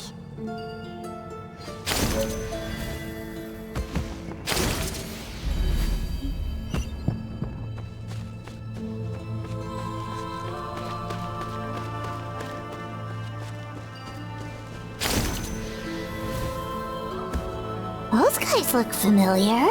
We've fought them before. Let's go. Show no mercy.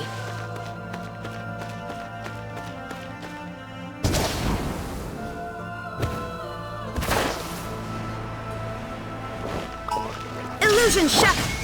I see everything. Sharing my knowledge.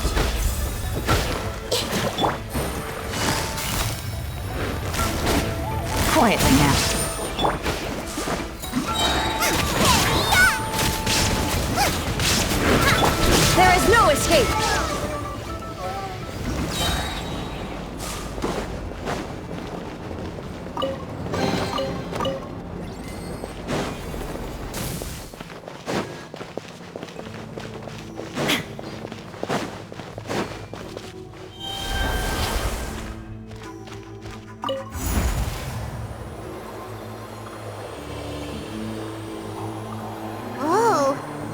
we need to go seems really high up.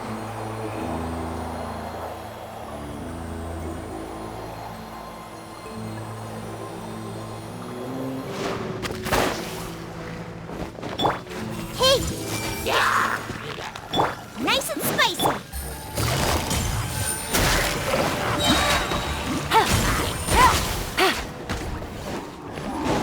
Game's up. Fun's over.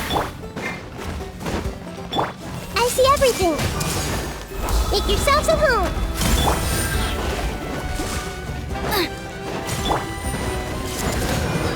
Now you shall perish!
Illusion shattered!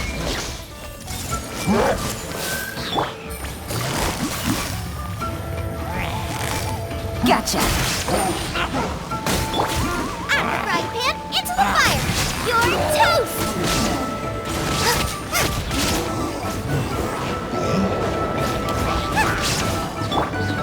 Hey! Relaxing, stop!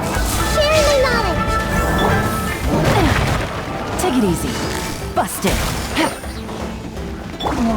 Inazuma shines eternal!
This is the final stretch. We just need to climb up, and we'll be there. Nothing to it. Easy for you to say.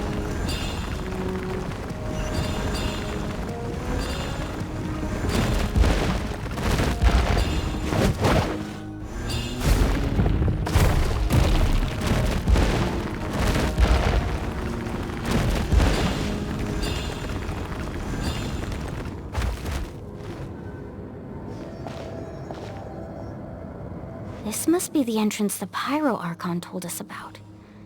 The one ripped open by the Abyss. Yes. There's something in the depths of this place that feels familiar, yet also foreign. We actually have to go in there? Okay, Paimon just needs to psych herself up. Don't push her through before she's ready.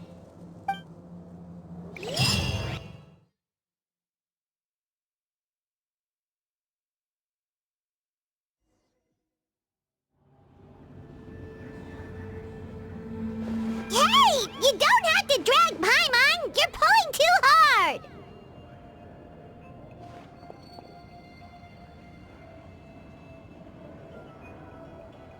Looks like we made it. This is the Night Kingdom.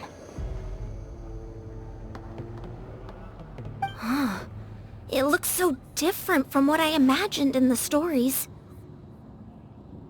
That overflow of energy is probably what trapped Kachina here in the first place. From this point forward, everything we know about the real world no longer applies. Anything can happen here. Paimon's more worried about how we're gonna make it out. We obviously can't go back the way we came. Do you see that patch of light on the ground? It's shining down from that fissure in the sky. Oh yeah, right in front of us. So that's coming from up there? Oh, it's so high up. Did we really fall that far down? Just like I said, our real-world knowledge doesn't apply here. We fell all this way, yet came out completely unscathed. If this was the real world, we'd have to climb our way back up to the entrance. But here, all we have to do is stand underneath the light and offer a prayer. That's it?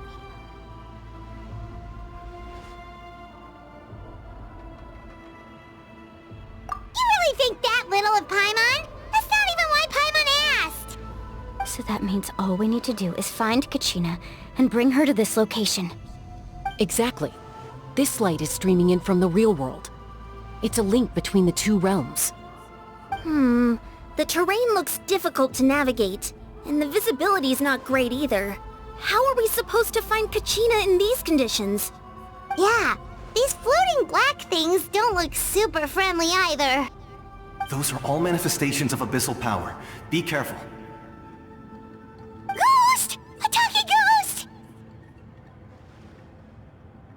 Calm down, I'm here to help. You're the ones who helped Vichama, right? Yes, I'm Vichama's friend, Malko.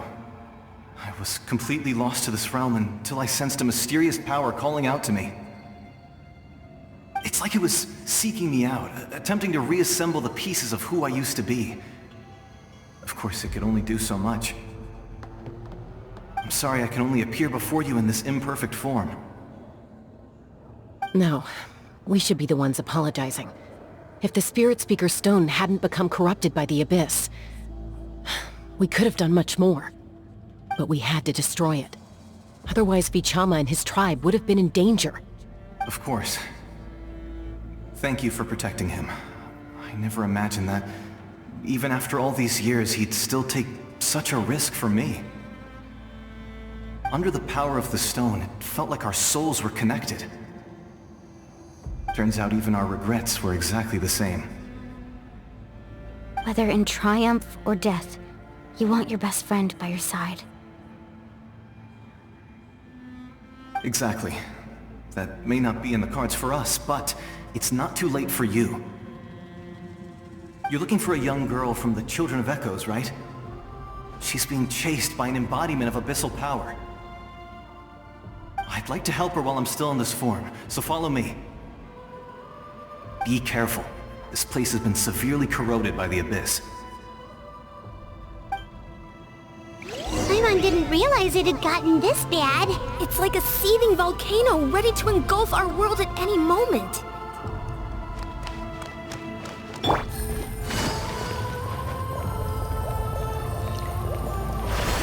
Ouch! Quick, get back here! You can't go wandering. Stick close to me. My power will be able to ward off attacks for the time being.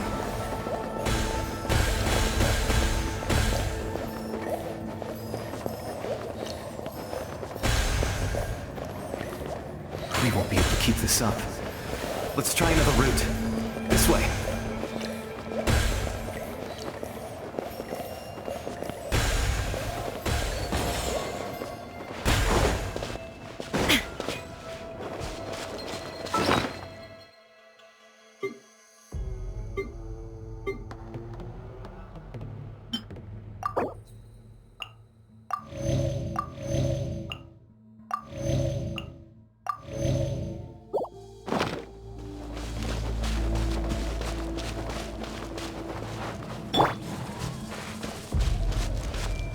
Not good.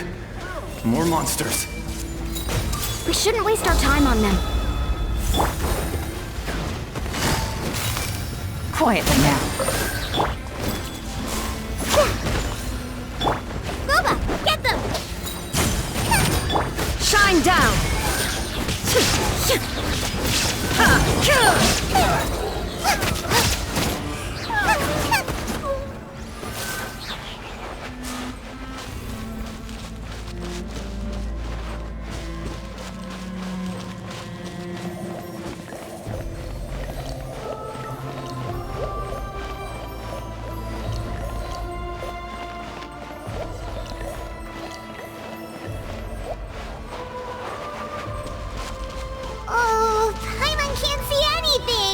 It's easy to get lost here. Just stick close.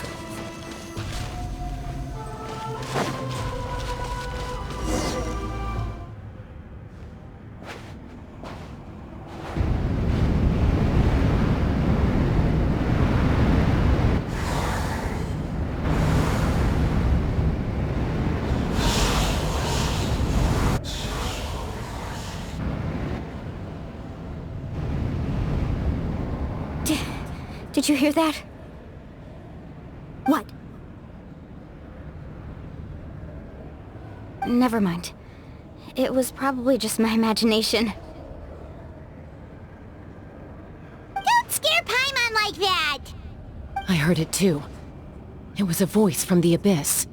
Ah! What did it say? Doesn't matter. It certainly doesn't harbor good intentions.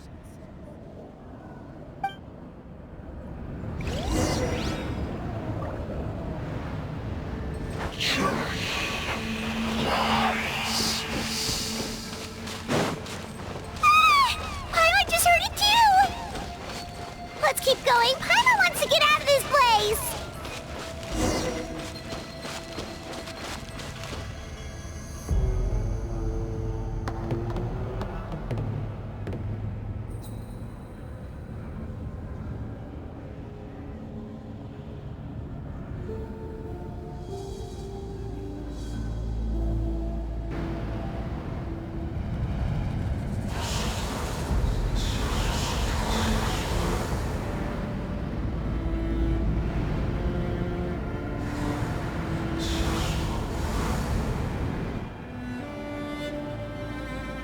We're here, Kachina!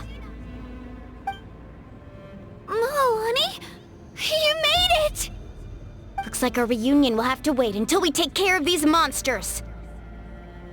Good idea. Let's go!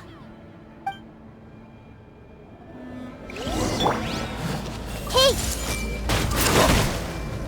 Sharing my knowledge! Busted! Now you shall perish!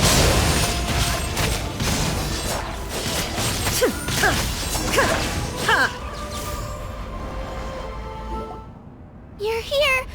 You're finally here! Thank you so much! That monster can appear from anywhere! It almost caught me a bunch of times. The Wyap's power helped keep me hidden, so I just tried to stay out of sight until you got here. Atta girl. You did so well. And most importantly, you weren't hurt. Should we start heading back then? Actually, I have a request. Will you come visit the Wyap with me? I can't exactly put it into words, but something's wrong with the Ode of Resurrection. And I know it has something to do with the contamination from the Abyss.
That was the Pyro Archon's theory as well.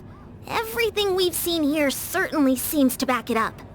In the Night Kingdom, there are 6 main totem poles representing the Wyab of each tribe.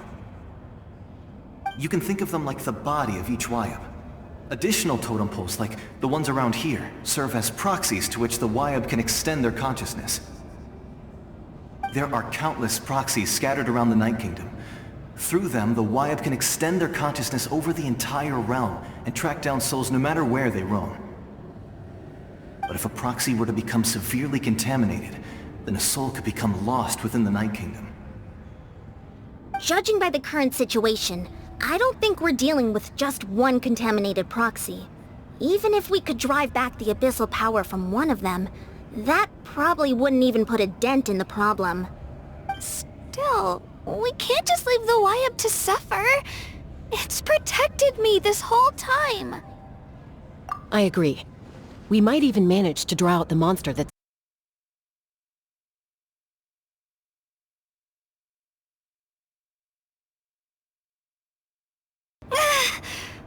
Kachina? What's wrong? Nothing. Just a headache. And that voice again, telling me to abandon the Wyab and leave this place. Maybe we really should leave. Kachina's already been here for too long. No, I'm fine. I don't plan on listening to that nonsense. I can hold on. Just up ahead. I'll lead the way.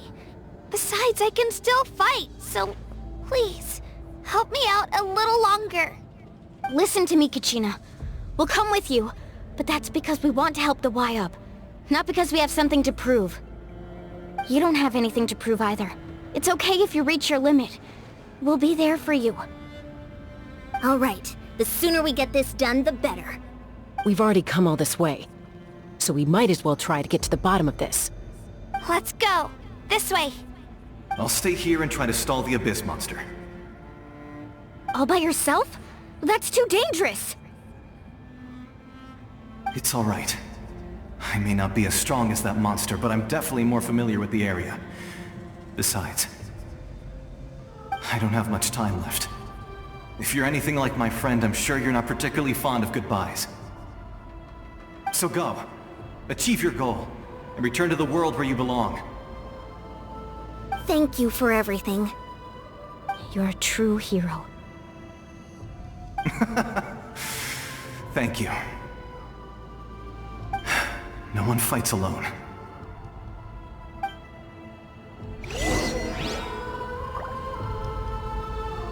Does your head still hurt? Let me help you walk. I'm fine. You should...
Wyabb? Wyabb! I'm back! My friends and I are here to heal you. Wyabb? Can you hear me? Wyabb?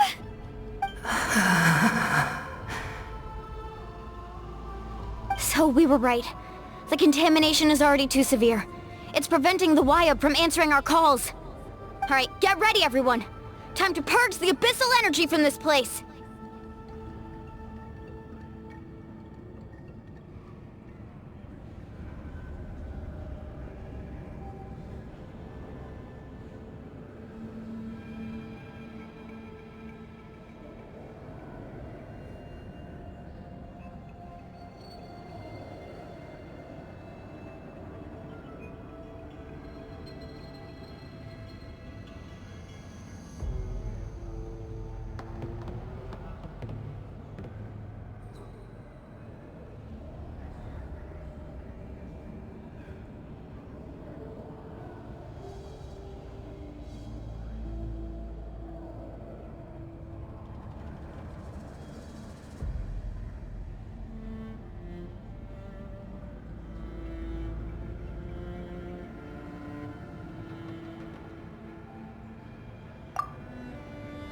Careful.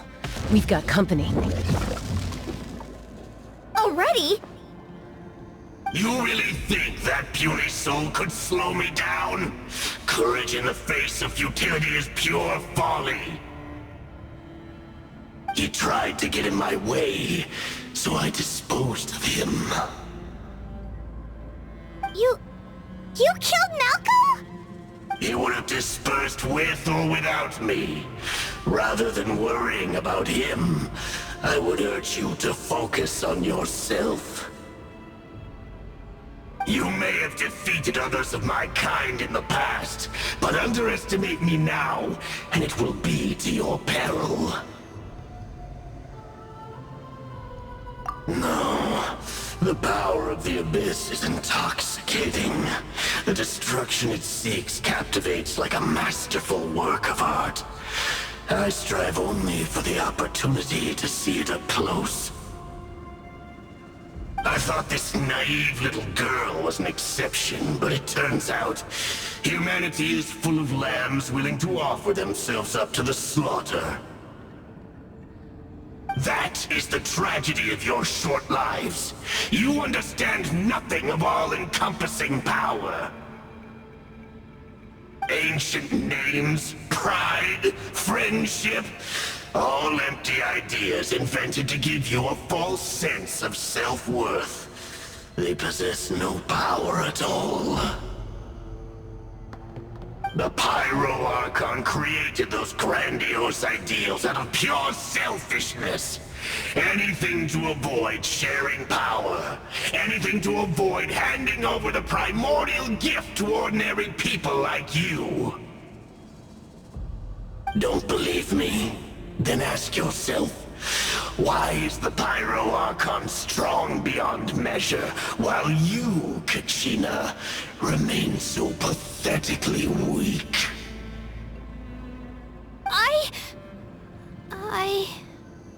Kachina!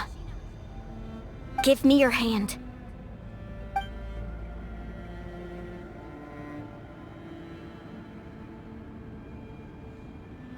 Feel that?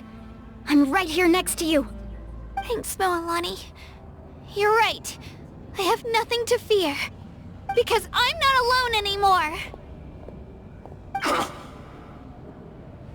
You're right. Maybe comforting ideals don't have any power. But you also couldn't be more wrong. You've never had to work for your own strength, so you will never understand the true source of our power. What? The courage we have to stand before you and not back down? It comes from our friendship. The power lies not in the ideal itself, but in our commitment to upholding that ideal, and in our decision to stand together and fight! Well said! Let's go, Kachina. It shouldn't take more than two of us to handle an enemy like this. Sorry in advance, but you deserve what's coming to you! There aren't many in Natlan who can beat us when we're together. It's time he got a taste of that kind of power. From the ashes to the flame.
That's what he gets for underestimating you two. Fantastic work, Kachina! Absolutely fantastic! This makes me so unbelievably happy. I'm happy too, Mualani! Together we really are unstoppable!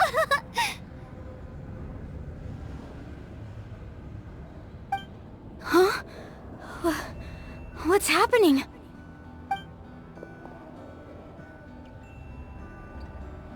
My ancient name is glowing? But I thought I didn't bring it with me. It's probably a projection from the real world. But that doesn't explain why it's glowing all of a sudden. Wait, does that mean you're...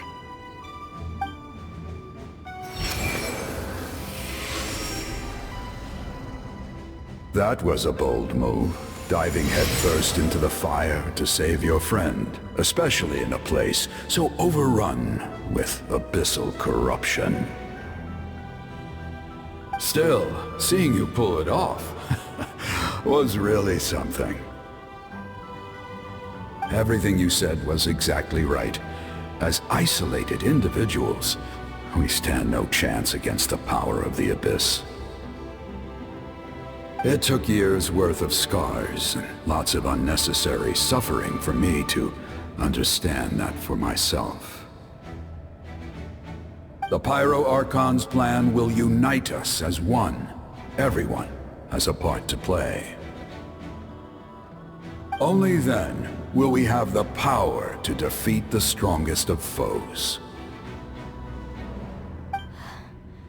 Who are you? Tupac, a warrior from the people of the Springs.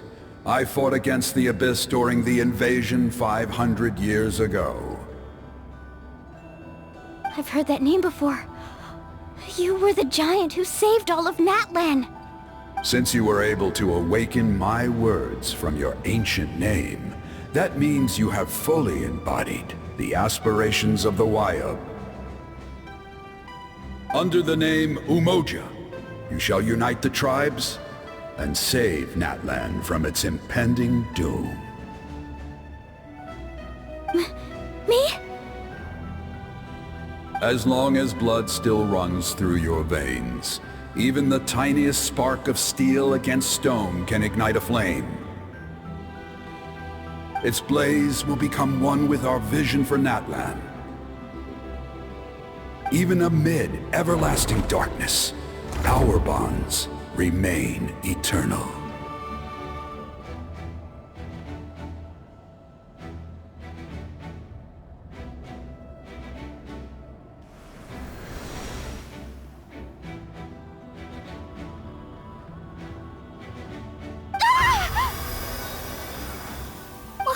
What's wrong, Moalani?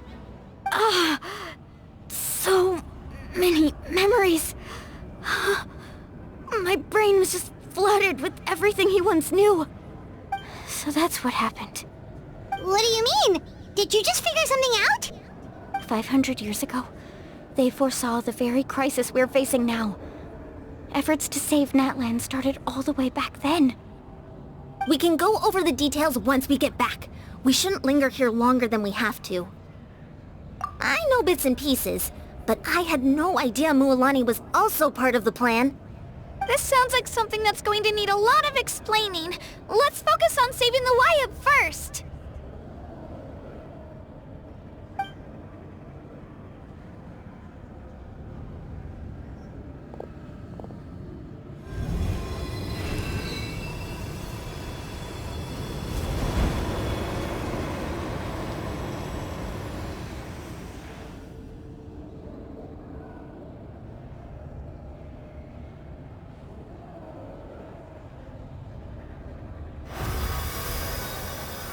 Okay, that should be enough. Wayab? Wayab? Can you hear me?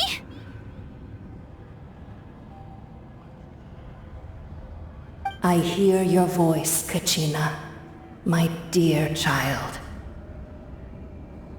Great. Well then, I'm afraid it's time to say goodbye. I just wanted to make sure you were okay before we leave, but we can't afford to stay here any longer.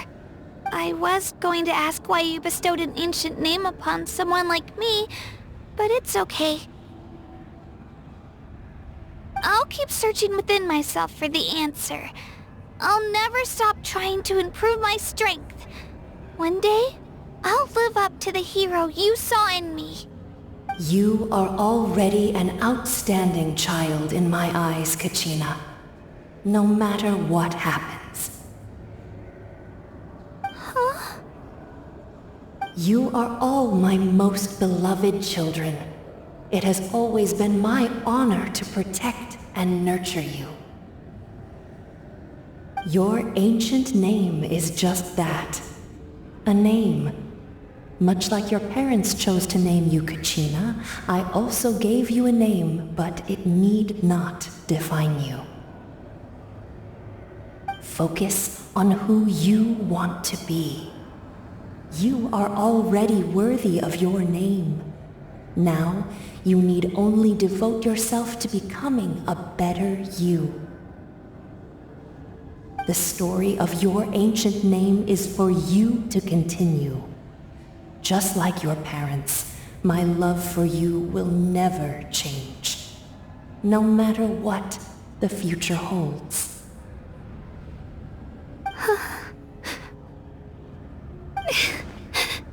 Thank you, Wyatt. It gladdens me to see the Pyro Archon's plan move another step towards completion. But it is time for you to leave this place. The situation here is getting worse. Go now, my children. Save Natlan on behalf of all you hold dear. I know we've never met before, Wyatt, but I just wanted to say thank you for encouraging Kachina. It was exactly what she needed to hear. Whoa! What's going on? An earthquake? We're out of time. It's the power of the Abyss. Quick, we need to run!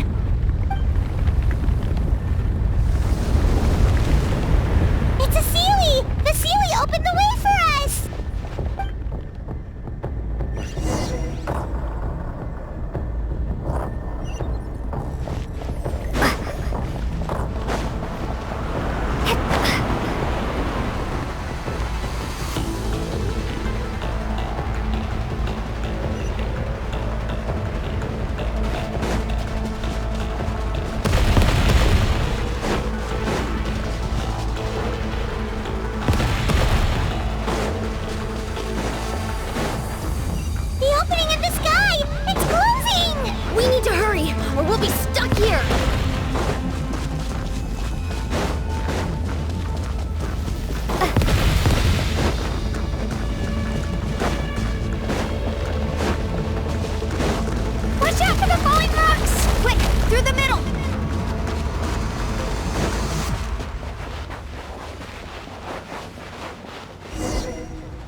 You've done well. Now come home.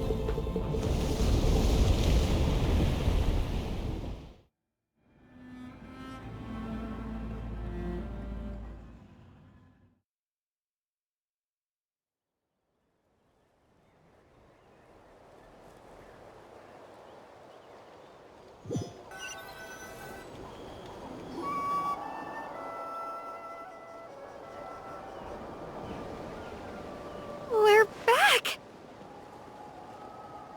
The Pyro Archon saved us. But she's not here.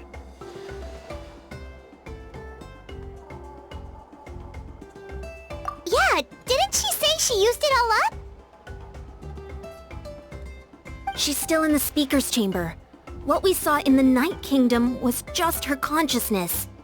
So you're saying her consciousness did all that?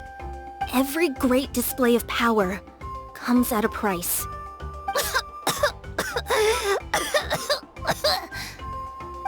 You must feel terrible, Kachina. Just hold on. We'll get you to a doctor soon. Let's get back to the stadium. The Pyro Archon said she'd have a doctor waiting for us. I recommend getting a full checkup.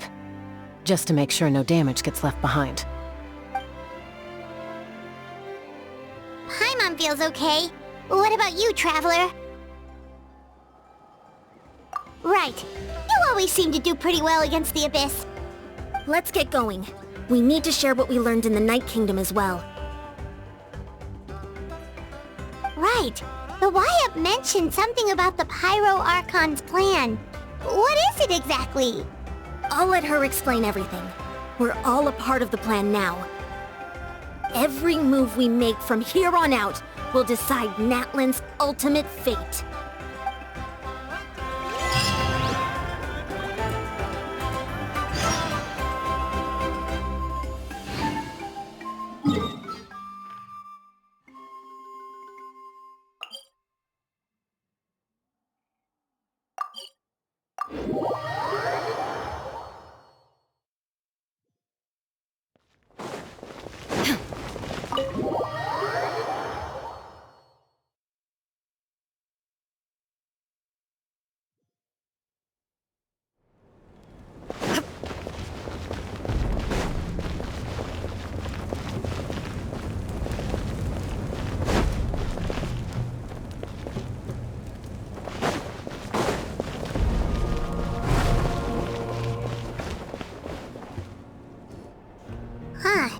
There's a lot less stuff here than before. It's good to see you all here in one piece.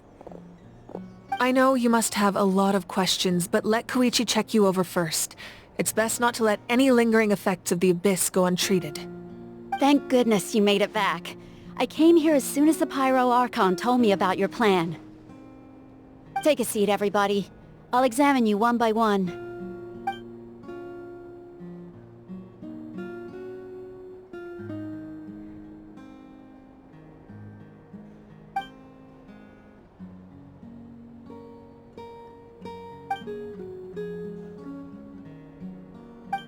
All right, that should do it for now. But just to be safe, I'll perform another checkup in a couple of days. I have to say, though, I've never seen anyone react to the Abyss like you, Traveler. It's like you're completely immune to its power. She's always been special like that. She can even purify its power. Wait, now that you mention it, Paimon doesn't think she's affected either.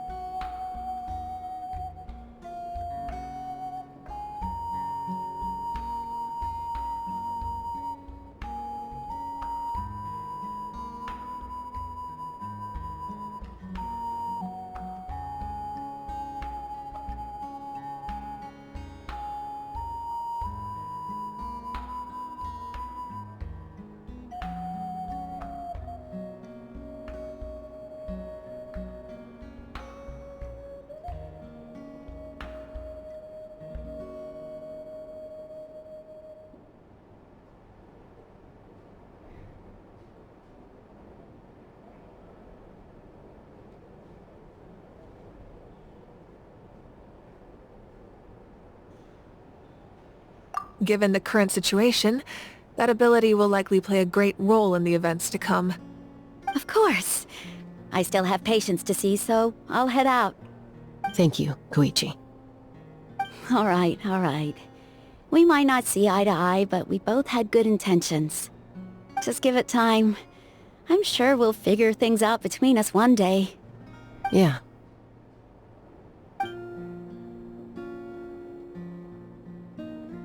All right. There's so much to discuss, I don't even know where to begin. You've seen it for yourselves now. The devastation in the Night Kingdom. I'll get straight to the point. Natlan is on the verge of destruction. It's very possible our nation has less than a year before total devastation. Huh? No. That can't be true, can it? That's right. But I've only ever disclosed that fact to the handful of people working with me to save this nation. Our looming destruction is not a recent development, but the inevitable conclusion of the disaster the Abyss initiated 500 years ago. Mualani told us a little bit about that. 500 years ago, all the nations of Teyvat were invaded by the Abyss. Unlike the other nations, Natlan never had stable and deep-rooted ley lines, so we suffered the worst of the invasion. The battle against the Abyss was exceedingly long and brutal. In the end, victory came at the cost of our civilization and countless lives. Even then, it took centuries of solving the disasters caused by the Abyss to finally achieve the peace we know today. And still, this is but a superficial victory. The forces of the Abyss have merely been driven back underground.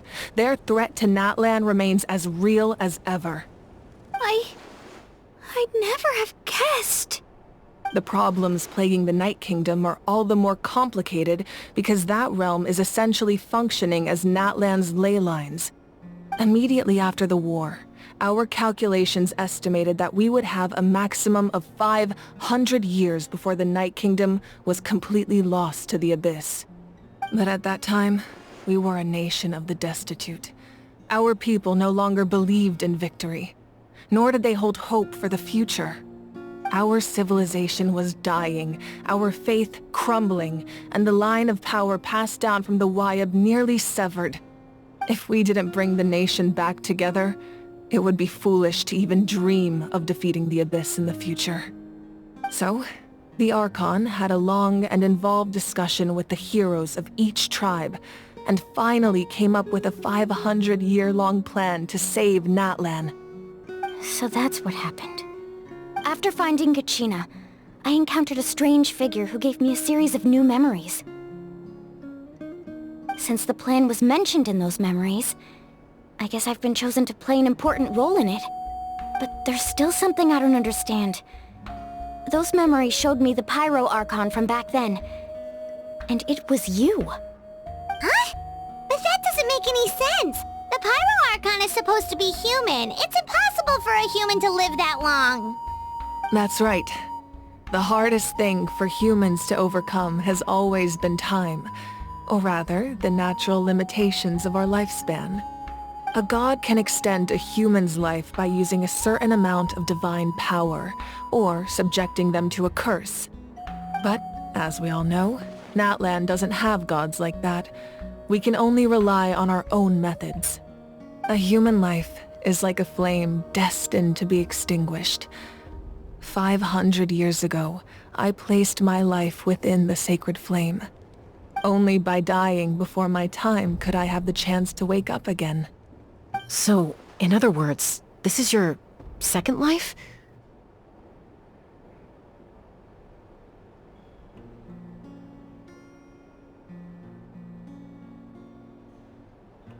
Yes.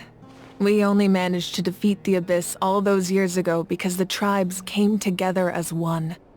If the Natlan of the future was to have a fighting chance, the Pyro Archons that came after the war had to rebuild the decimated tribes.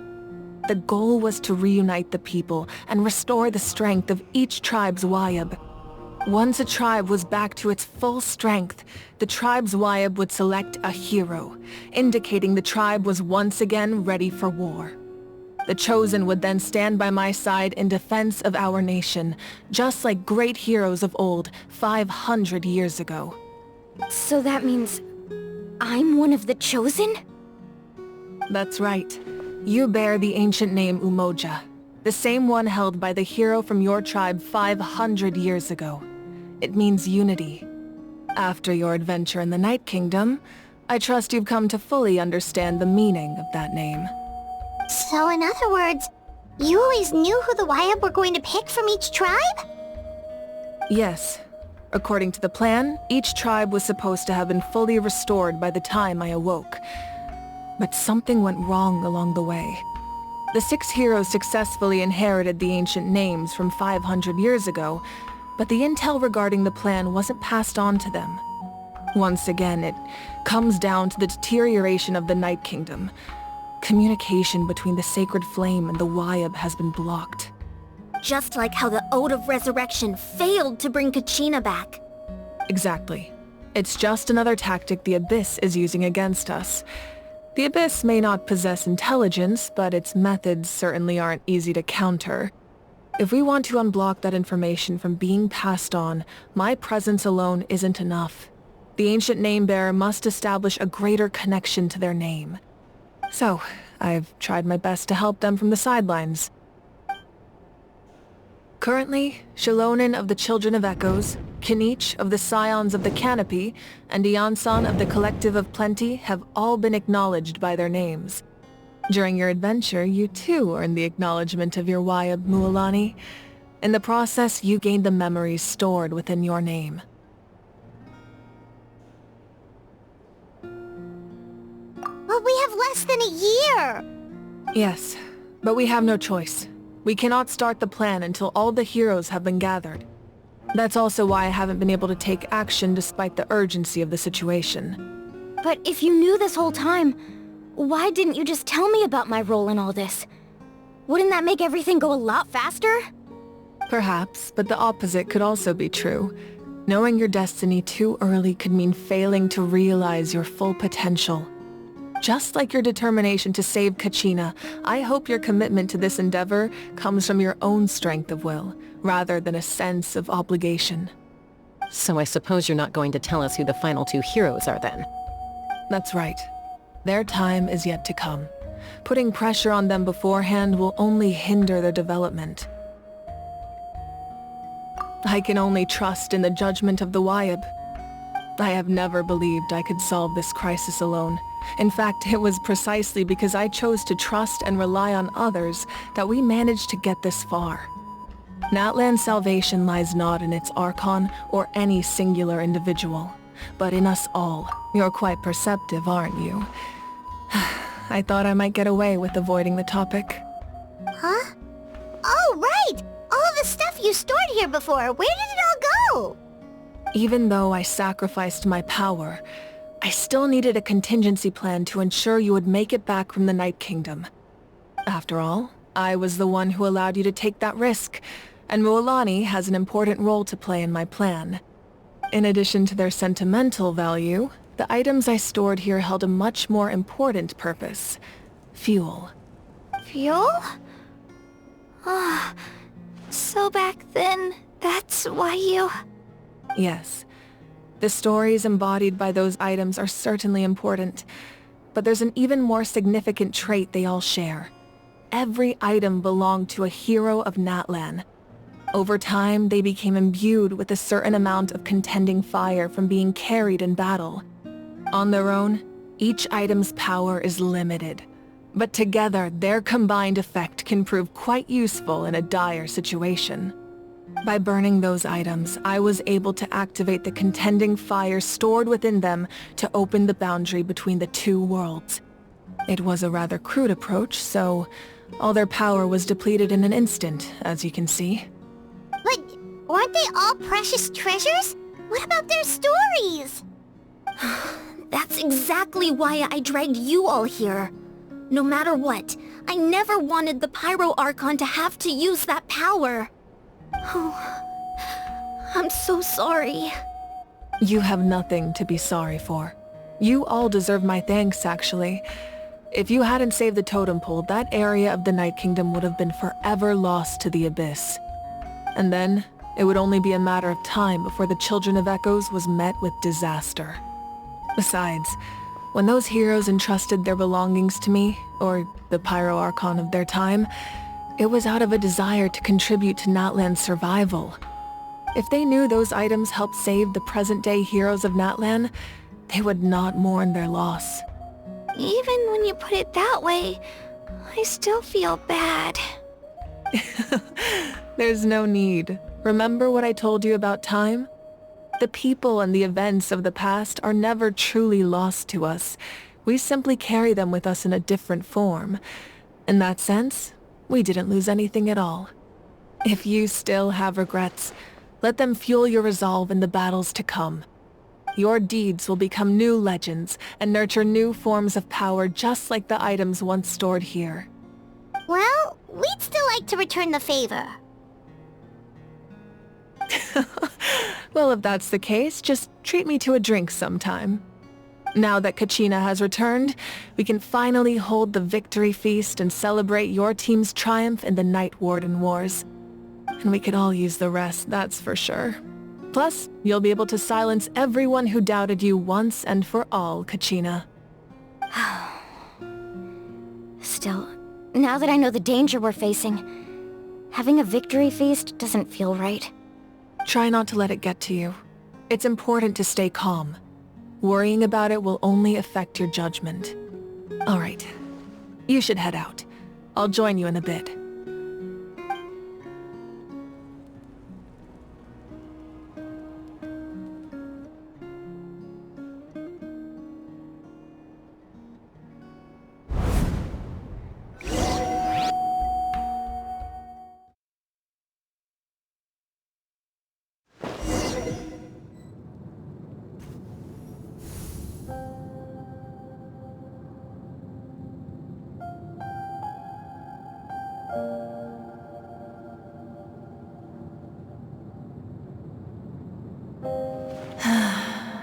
When I was young, I used to sit by the hot springs and listen to the stories of warriors from all over Natlan. They attract people from all walks of life. Friends come easy here, no matter what tribe you're from. The people of the springs have never claimed the hot springs as their own private property. They are there to bring all hot spring buddies together. It's been really nice, seeing the children of my tribe get older. It's helped me gradually understand the true value of the springs. I've witnessed their energy, their determination, their absolute passion for life. Even when they cause trouble, I never managed to hold on to my anger for long. It's unbelievable how quickly they worm their way back into my good graces. I'm certain Mualani will become a great warrior when she grows up. She possesses infinite potential. I can see it. One day, when I'm no longer in fighting form, I'll come here and tell stories to all the children, just like those warriors did for me. So, you better get busy, Pyro Archon, or I'll end up running out of stories.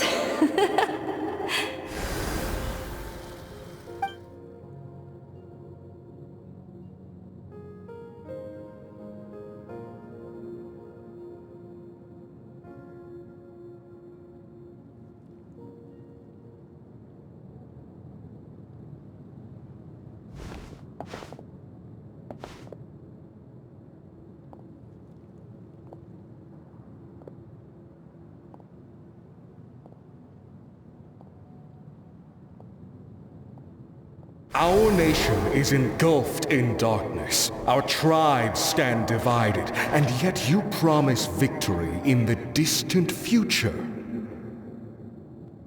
The Abyss is a cunning enemy, one that I faced in battle many times. Were that not the case, I would never understand exercising this degree of caution. My rage will never know absolution, and my power will no longer aid you in victory. But you came to me because you knew you could convince me with just a single sentence. I understand your choice. The heroes of today will forge the path ahead with blood and fire. Just remember to earn us the victory we are owed. Otherwise, rest assured, I'll find a way to collect the debt. For Natlan.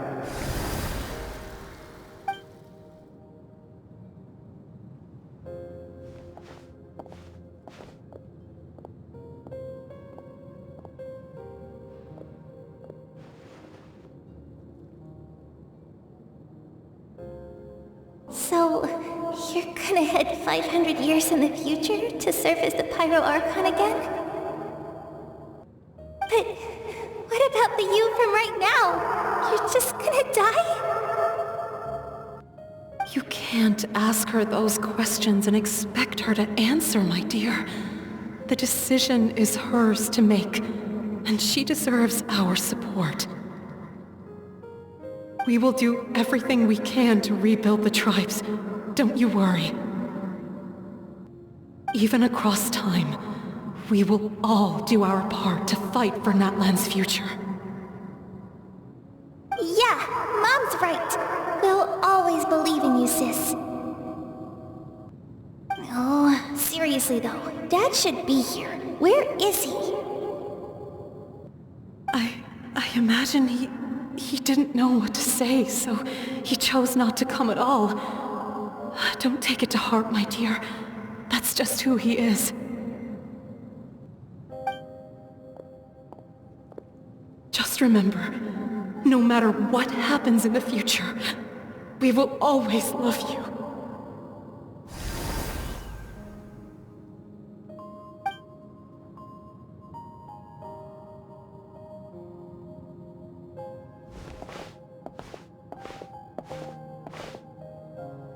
I'll come find you one day. I know I can't live that long, but I'll think of something. There has to be a way for us to meet again one day. If there's an answer out there somewhere, I'm gonna find it. So, don't forget about me.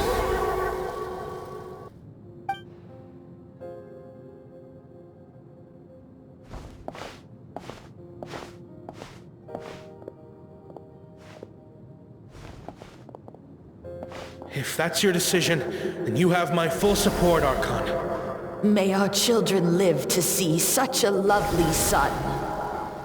For Natlan! No one fights alone.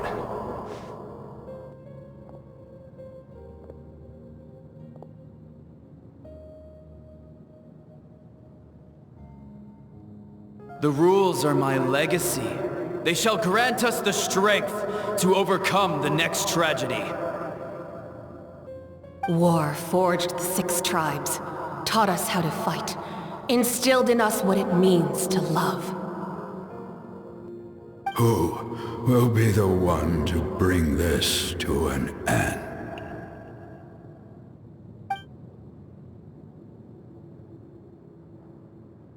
We are the inheritors of memory and legend. Those who grew alongside sun and wind. Those who forged our own destiny and future. That is Natlan's fire. The lifeblood of our nation.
Oh, no. I knew Chaska would be here, so I just came to deliver some medicine. I was about to leave, actually. But it's not that I don't want to celebrate Kachina and the others. I'm so glad she made it back. It's just... well, I'll make things awkward if I'm around my sister right now. Ah, well, you two had a fight, so Paimon can understand. She didn't cause any trouble during your trip, right?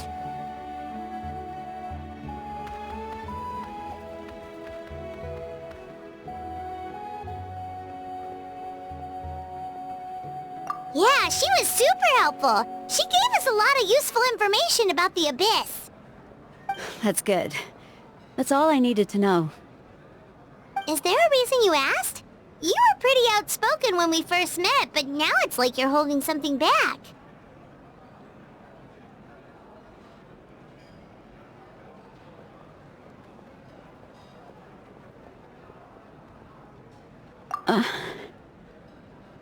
Maybe it seemed unreasonable, picking that fight with her before you left, but I did it for a reason. Her impulse to fight is extremely strong. Her mental strength helps her rein it in, but she still loses control sometimes. I had no idea what you might face in the Night Kingdom, so I didn't want to take any chances. So what you're saying is...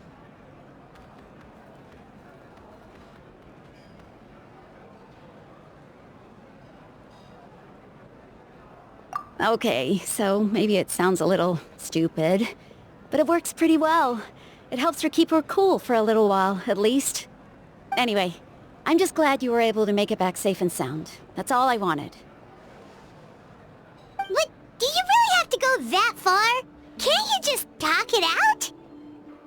No way. Chaska never opens up about her own pain, especially to her family. She can't learn about this, or it'll be even harder to help her.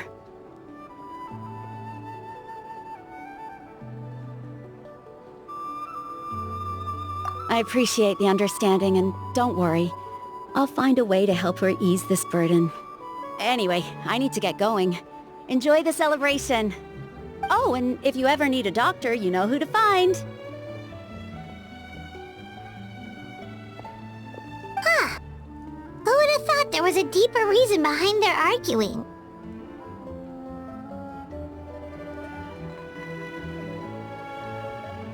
In the end, it's all the Abyss's fault. Paimon's had enough of them.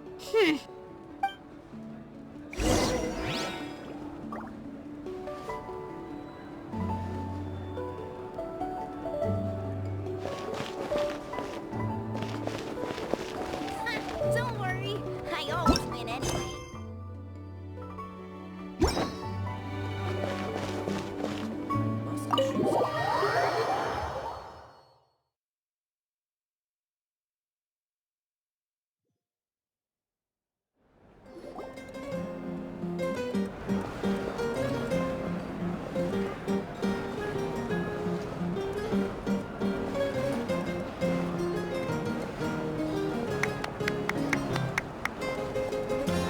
Let's give a huge round of applause to our brave young warrior, Kachina! Woohoo! Well done, Kachina! Thank you, everyone. I'm so glad I finally made it. I always knew you could do it. With so much potential at your age, you have a great future ahead of you. You're one to talk. Don't think I didn't know you were the first person to abandon your team. I'll be dealing with you when we get back. I had no choice. My friend invited me. I couldn't just say no. Oh, really? So you weren't just trying to get ahead in the first round? I wasn't, I swear. I just happened to find that bearer injured in the wild, so I stopped to bandage his wounds.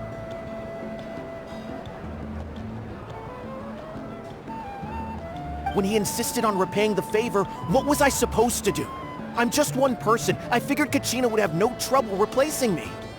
But the fact of the matter is that after your departure, everyone else started thinking about swapping teams too. I'm really sorry, Kachina. It was wrong of us to abandon you like that.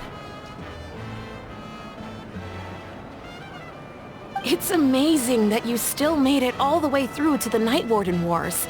That's the highest honor. So, what about you guys? Did you make it far? Our team captain drank too much the night before the competition and turned up late to the stadium on the day. We got disqualified.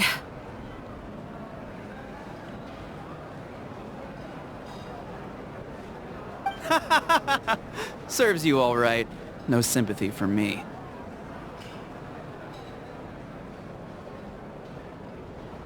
Alright.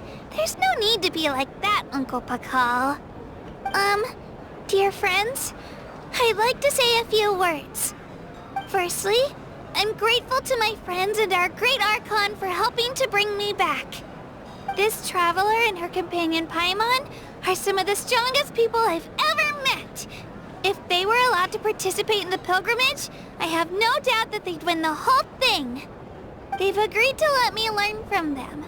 With their help, I believe I can become even stronger still. And let's not forget my good friends, Moalani, Chaska, Kanich, and Aeon-san. They all helped the Traveler and Paimon figure out a way to bring me back from the Night Kingdom. They too deserve to be called our heroes, so please give another round of applause for them. Thank you so much! Well said!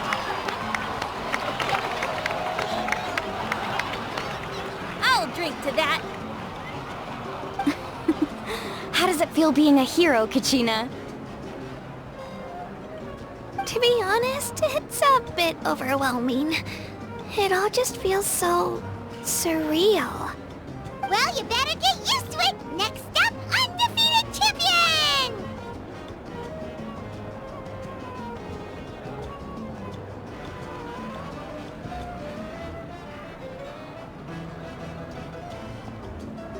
Hey, please don't make fun of me.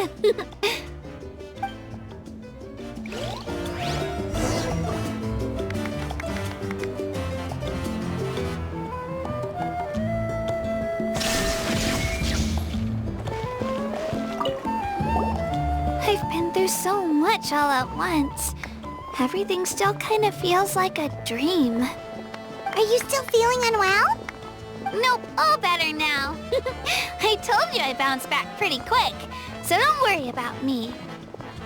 I bet you guys must be tired though. Make sure you get some good rest tonight. You gotta recharge so you'll be in the mood to have fun.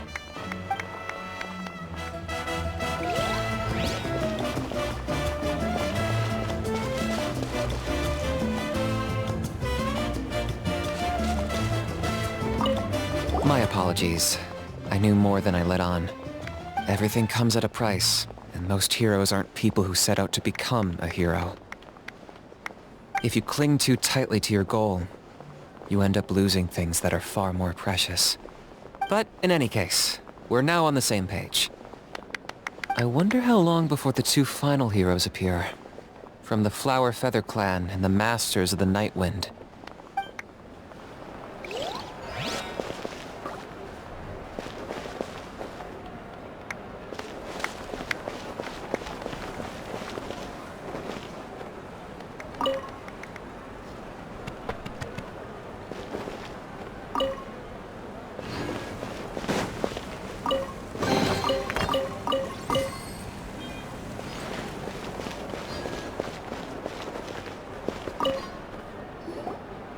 Now, at previous victory feasts, you'd always find me in the crowd singing and dancing.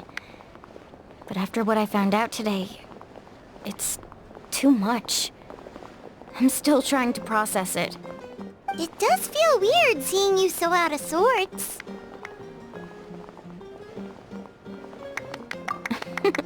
Is this another pearl of wisdom based on your adventuring experience?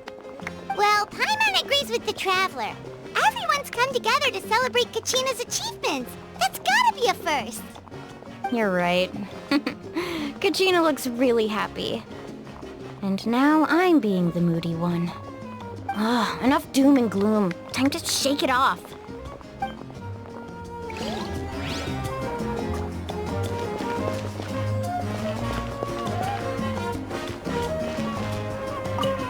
It cost us a lot, but we got Kachina back safely, and that's what matters. There'll be even tougher challenges coming our way in the days ahead, though. We'll have to train harder, make sure we're in peak condition. That includes you, Paimon. I can do a special one-off session to show you the ropes. Interested? No thanks.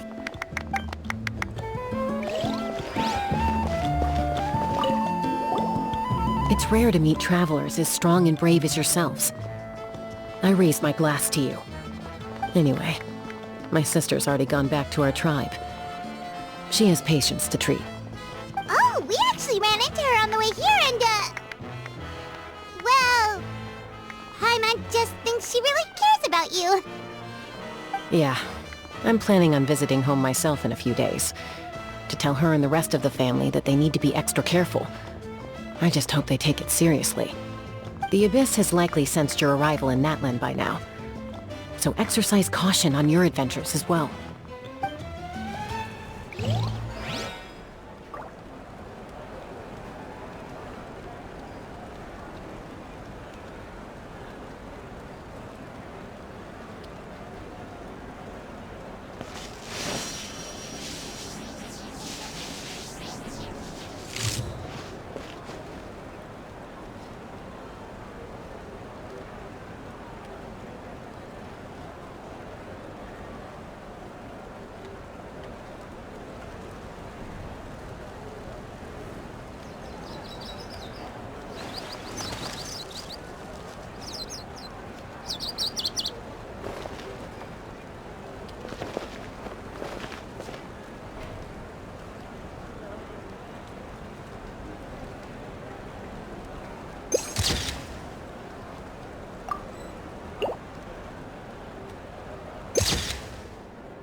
The world remains constant over the centuries, but human life is like the dew at dawn, or a bubble rising through water. Transitory.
Kachina, let's party!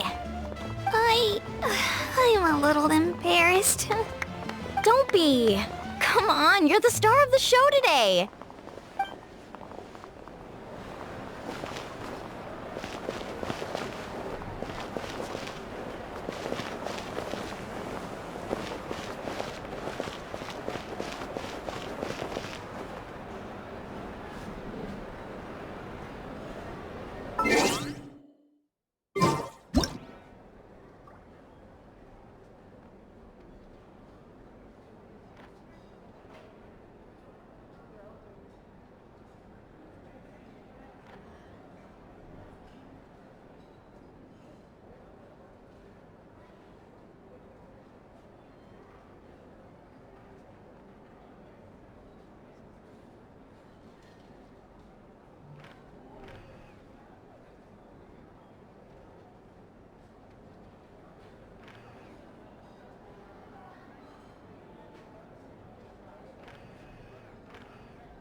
Inactivity serves no purpose whatsoever.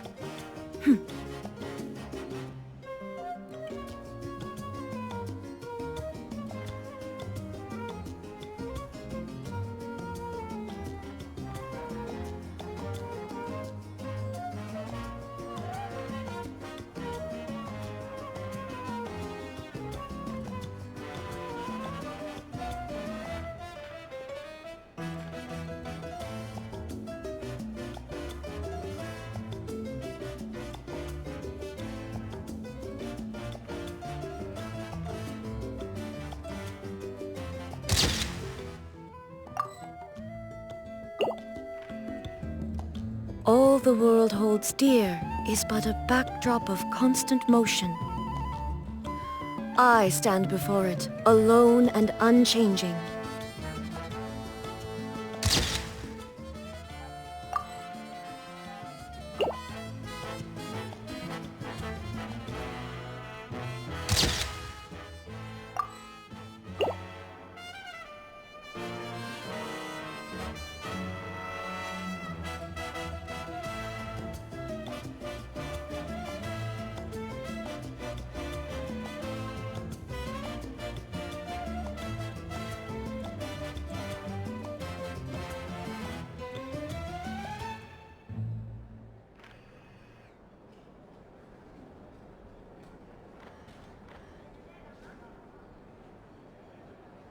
The world remains constant over the centuries, but human life is like the dew at dawn, or a bubble rising through water. Transitory.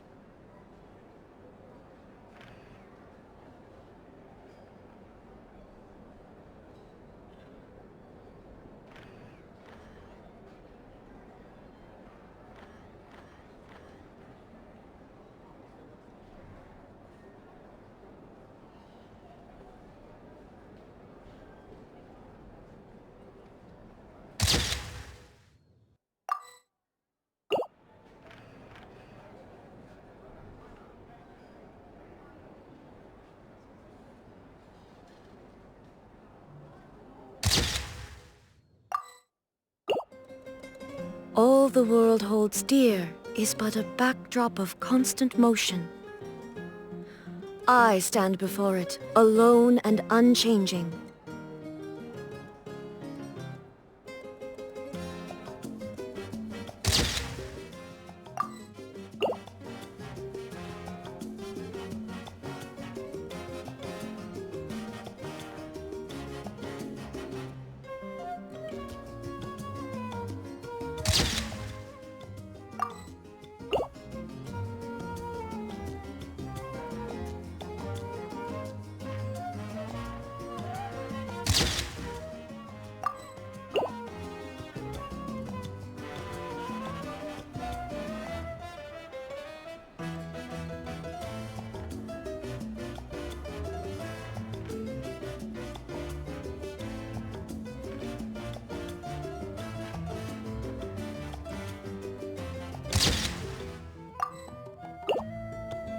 The world remains constant over the centuries, but human life is like the dew at dawn, or a bubble.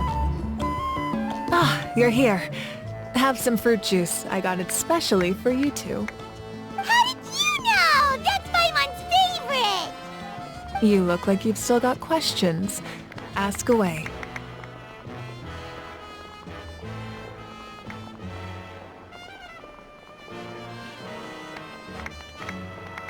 Because they had their own lives to live.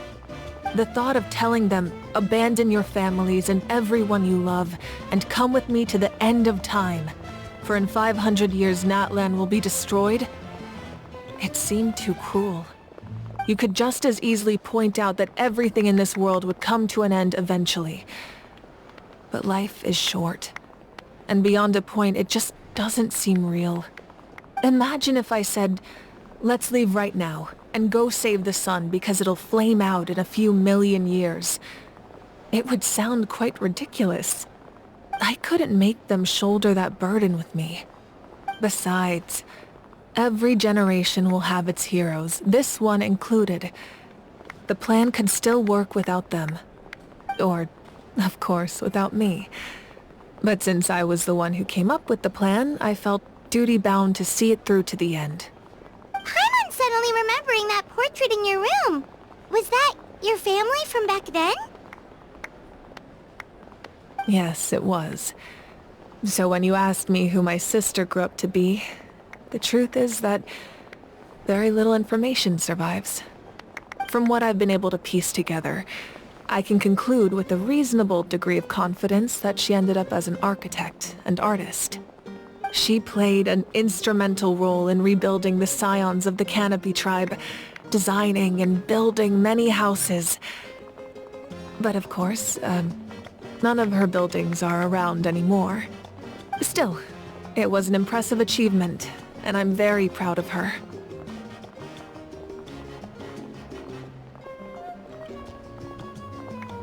You feel loss keenly. It seems to stir up feelings of regret in you. But this is something I have long since come to terms with. This is a war, and there can be no war without loss. I am already far more fortunate than those who lost their lives to the Abyss. The people of Natlan look to me as their Archon, and the weight of their expectations is mine to bear. I must see our fate through to the very end, no matter what I may find there.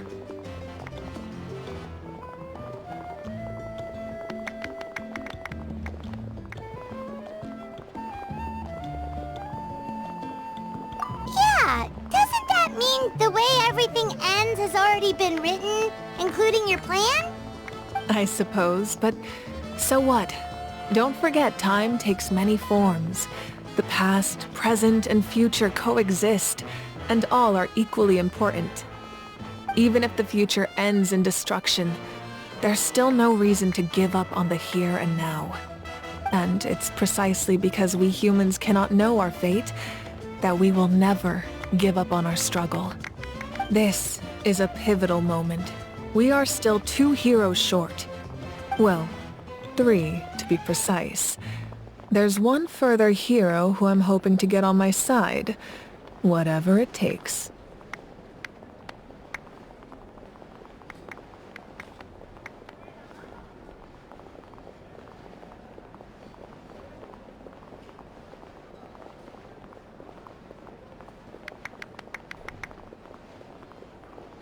Your resistance to the corrupting power of the Abyss is truly remarkable.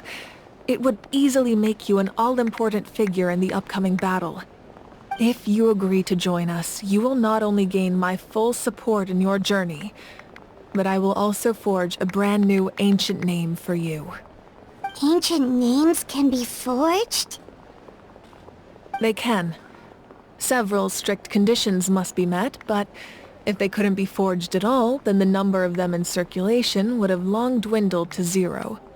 Possessing an ancient name would mean that your adventures in Natlan are recorded in full. Your stories would be remembered by our people for all the years to come. The Ode of Resurrection may have temporarily lost its power, but still, take this as my personal guarantee that I shall never let you fall. Just like in the Night Kingdom, I will be there for you. That is a promise I will fulfill at all costs. This nation always honors its heroes.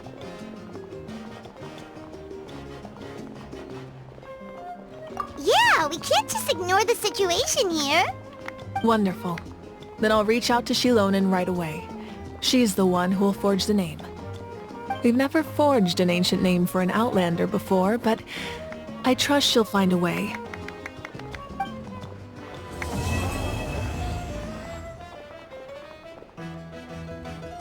My lord, we've received word that the Pyro Archon has lost much of her power.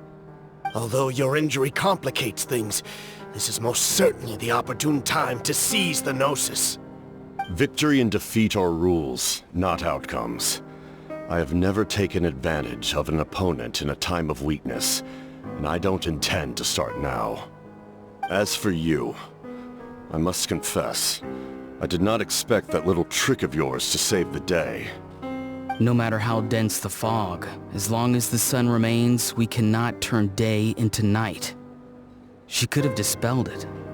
She simply chose not to. You don't have much time.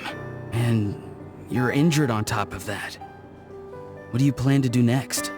I'm beginning to see just how useful you may turn out to be.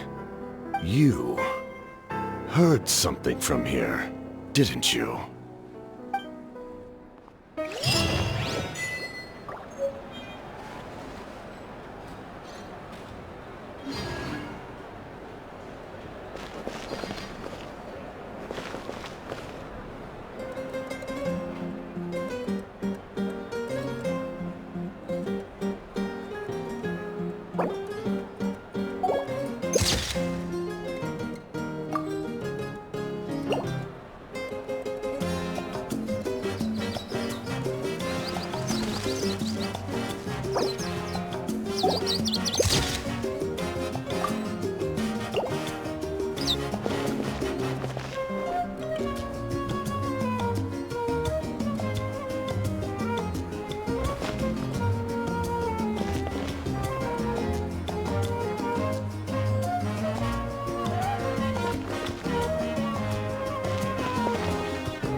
Something else you'd like to ask? Well, our intel suggests he hasn't made any new movements yet, although Kenichi's investigation helped us confirm that he's being aided by someone from the Masters of the Nightwind. I'm getting closer to narrowing down who that may be, but it's still unclear whether this person aided the captain out of willingness or coercion. If you learn anything about this during your adventures, please let me know.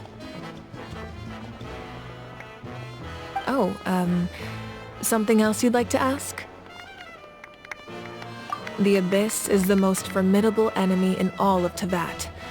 In the beginning, it took failure and tragedy to even begin to learn how to fight back. All of the methods you've seen in other nations were developed based on experience and insight passed down over generations. We know them to work, but few of us actually understand why. It's the same for the method we use here in Natlan. Ever since ancient times, elemental energy has been one of our most reliable weapons against the Abyss. As for the principles behind it, I'm afraid you might have to seek answers from someone older than the position of Pyro Archon itself. Something else you'd like to ask? That also comes down to the long-standing effects of the Abyss. Our people's survival is inextricably tied to the Wyab, but their power has its limits. They cannot offer our people the same degree of protection outside our borders. In fact, people who do decide to leave often suffer from memory loss and emotional issues. Everyone in Natlan understands this. That's why our people never leave without a good cause. Even if someone is left with no choice, the chief of their tribe must seek approval with the Wyab to grant them leave. And the Wyab have always been very strict about granting that approval, since extending protection beyond our borders means consuming power reserved for our fight against the Abyss. Still, there's no need to worry. The Wyab extend their protection to all within Natlan, including visitors from afar. Something else you'd like to ask?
Don't be.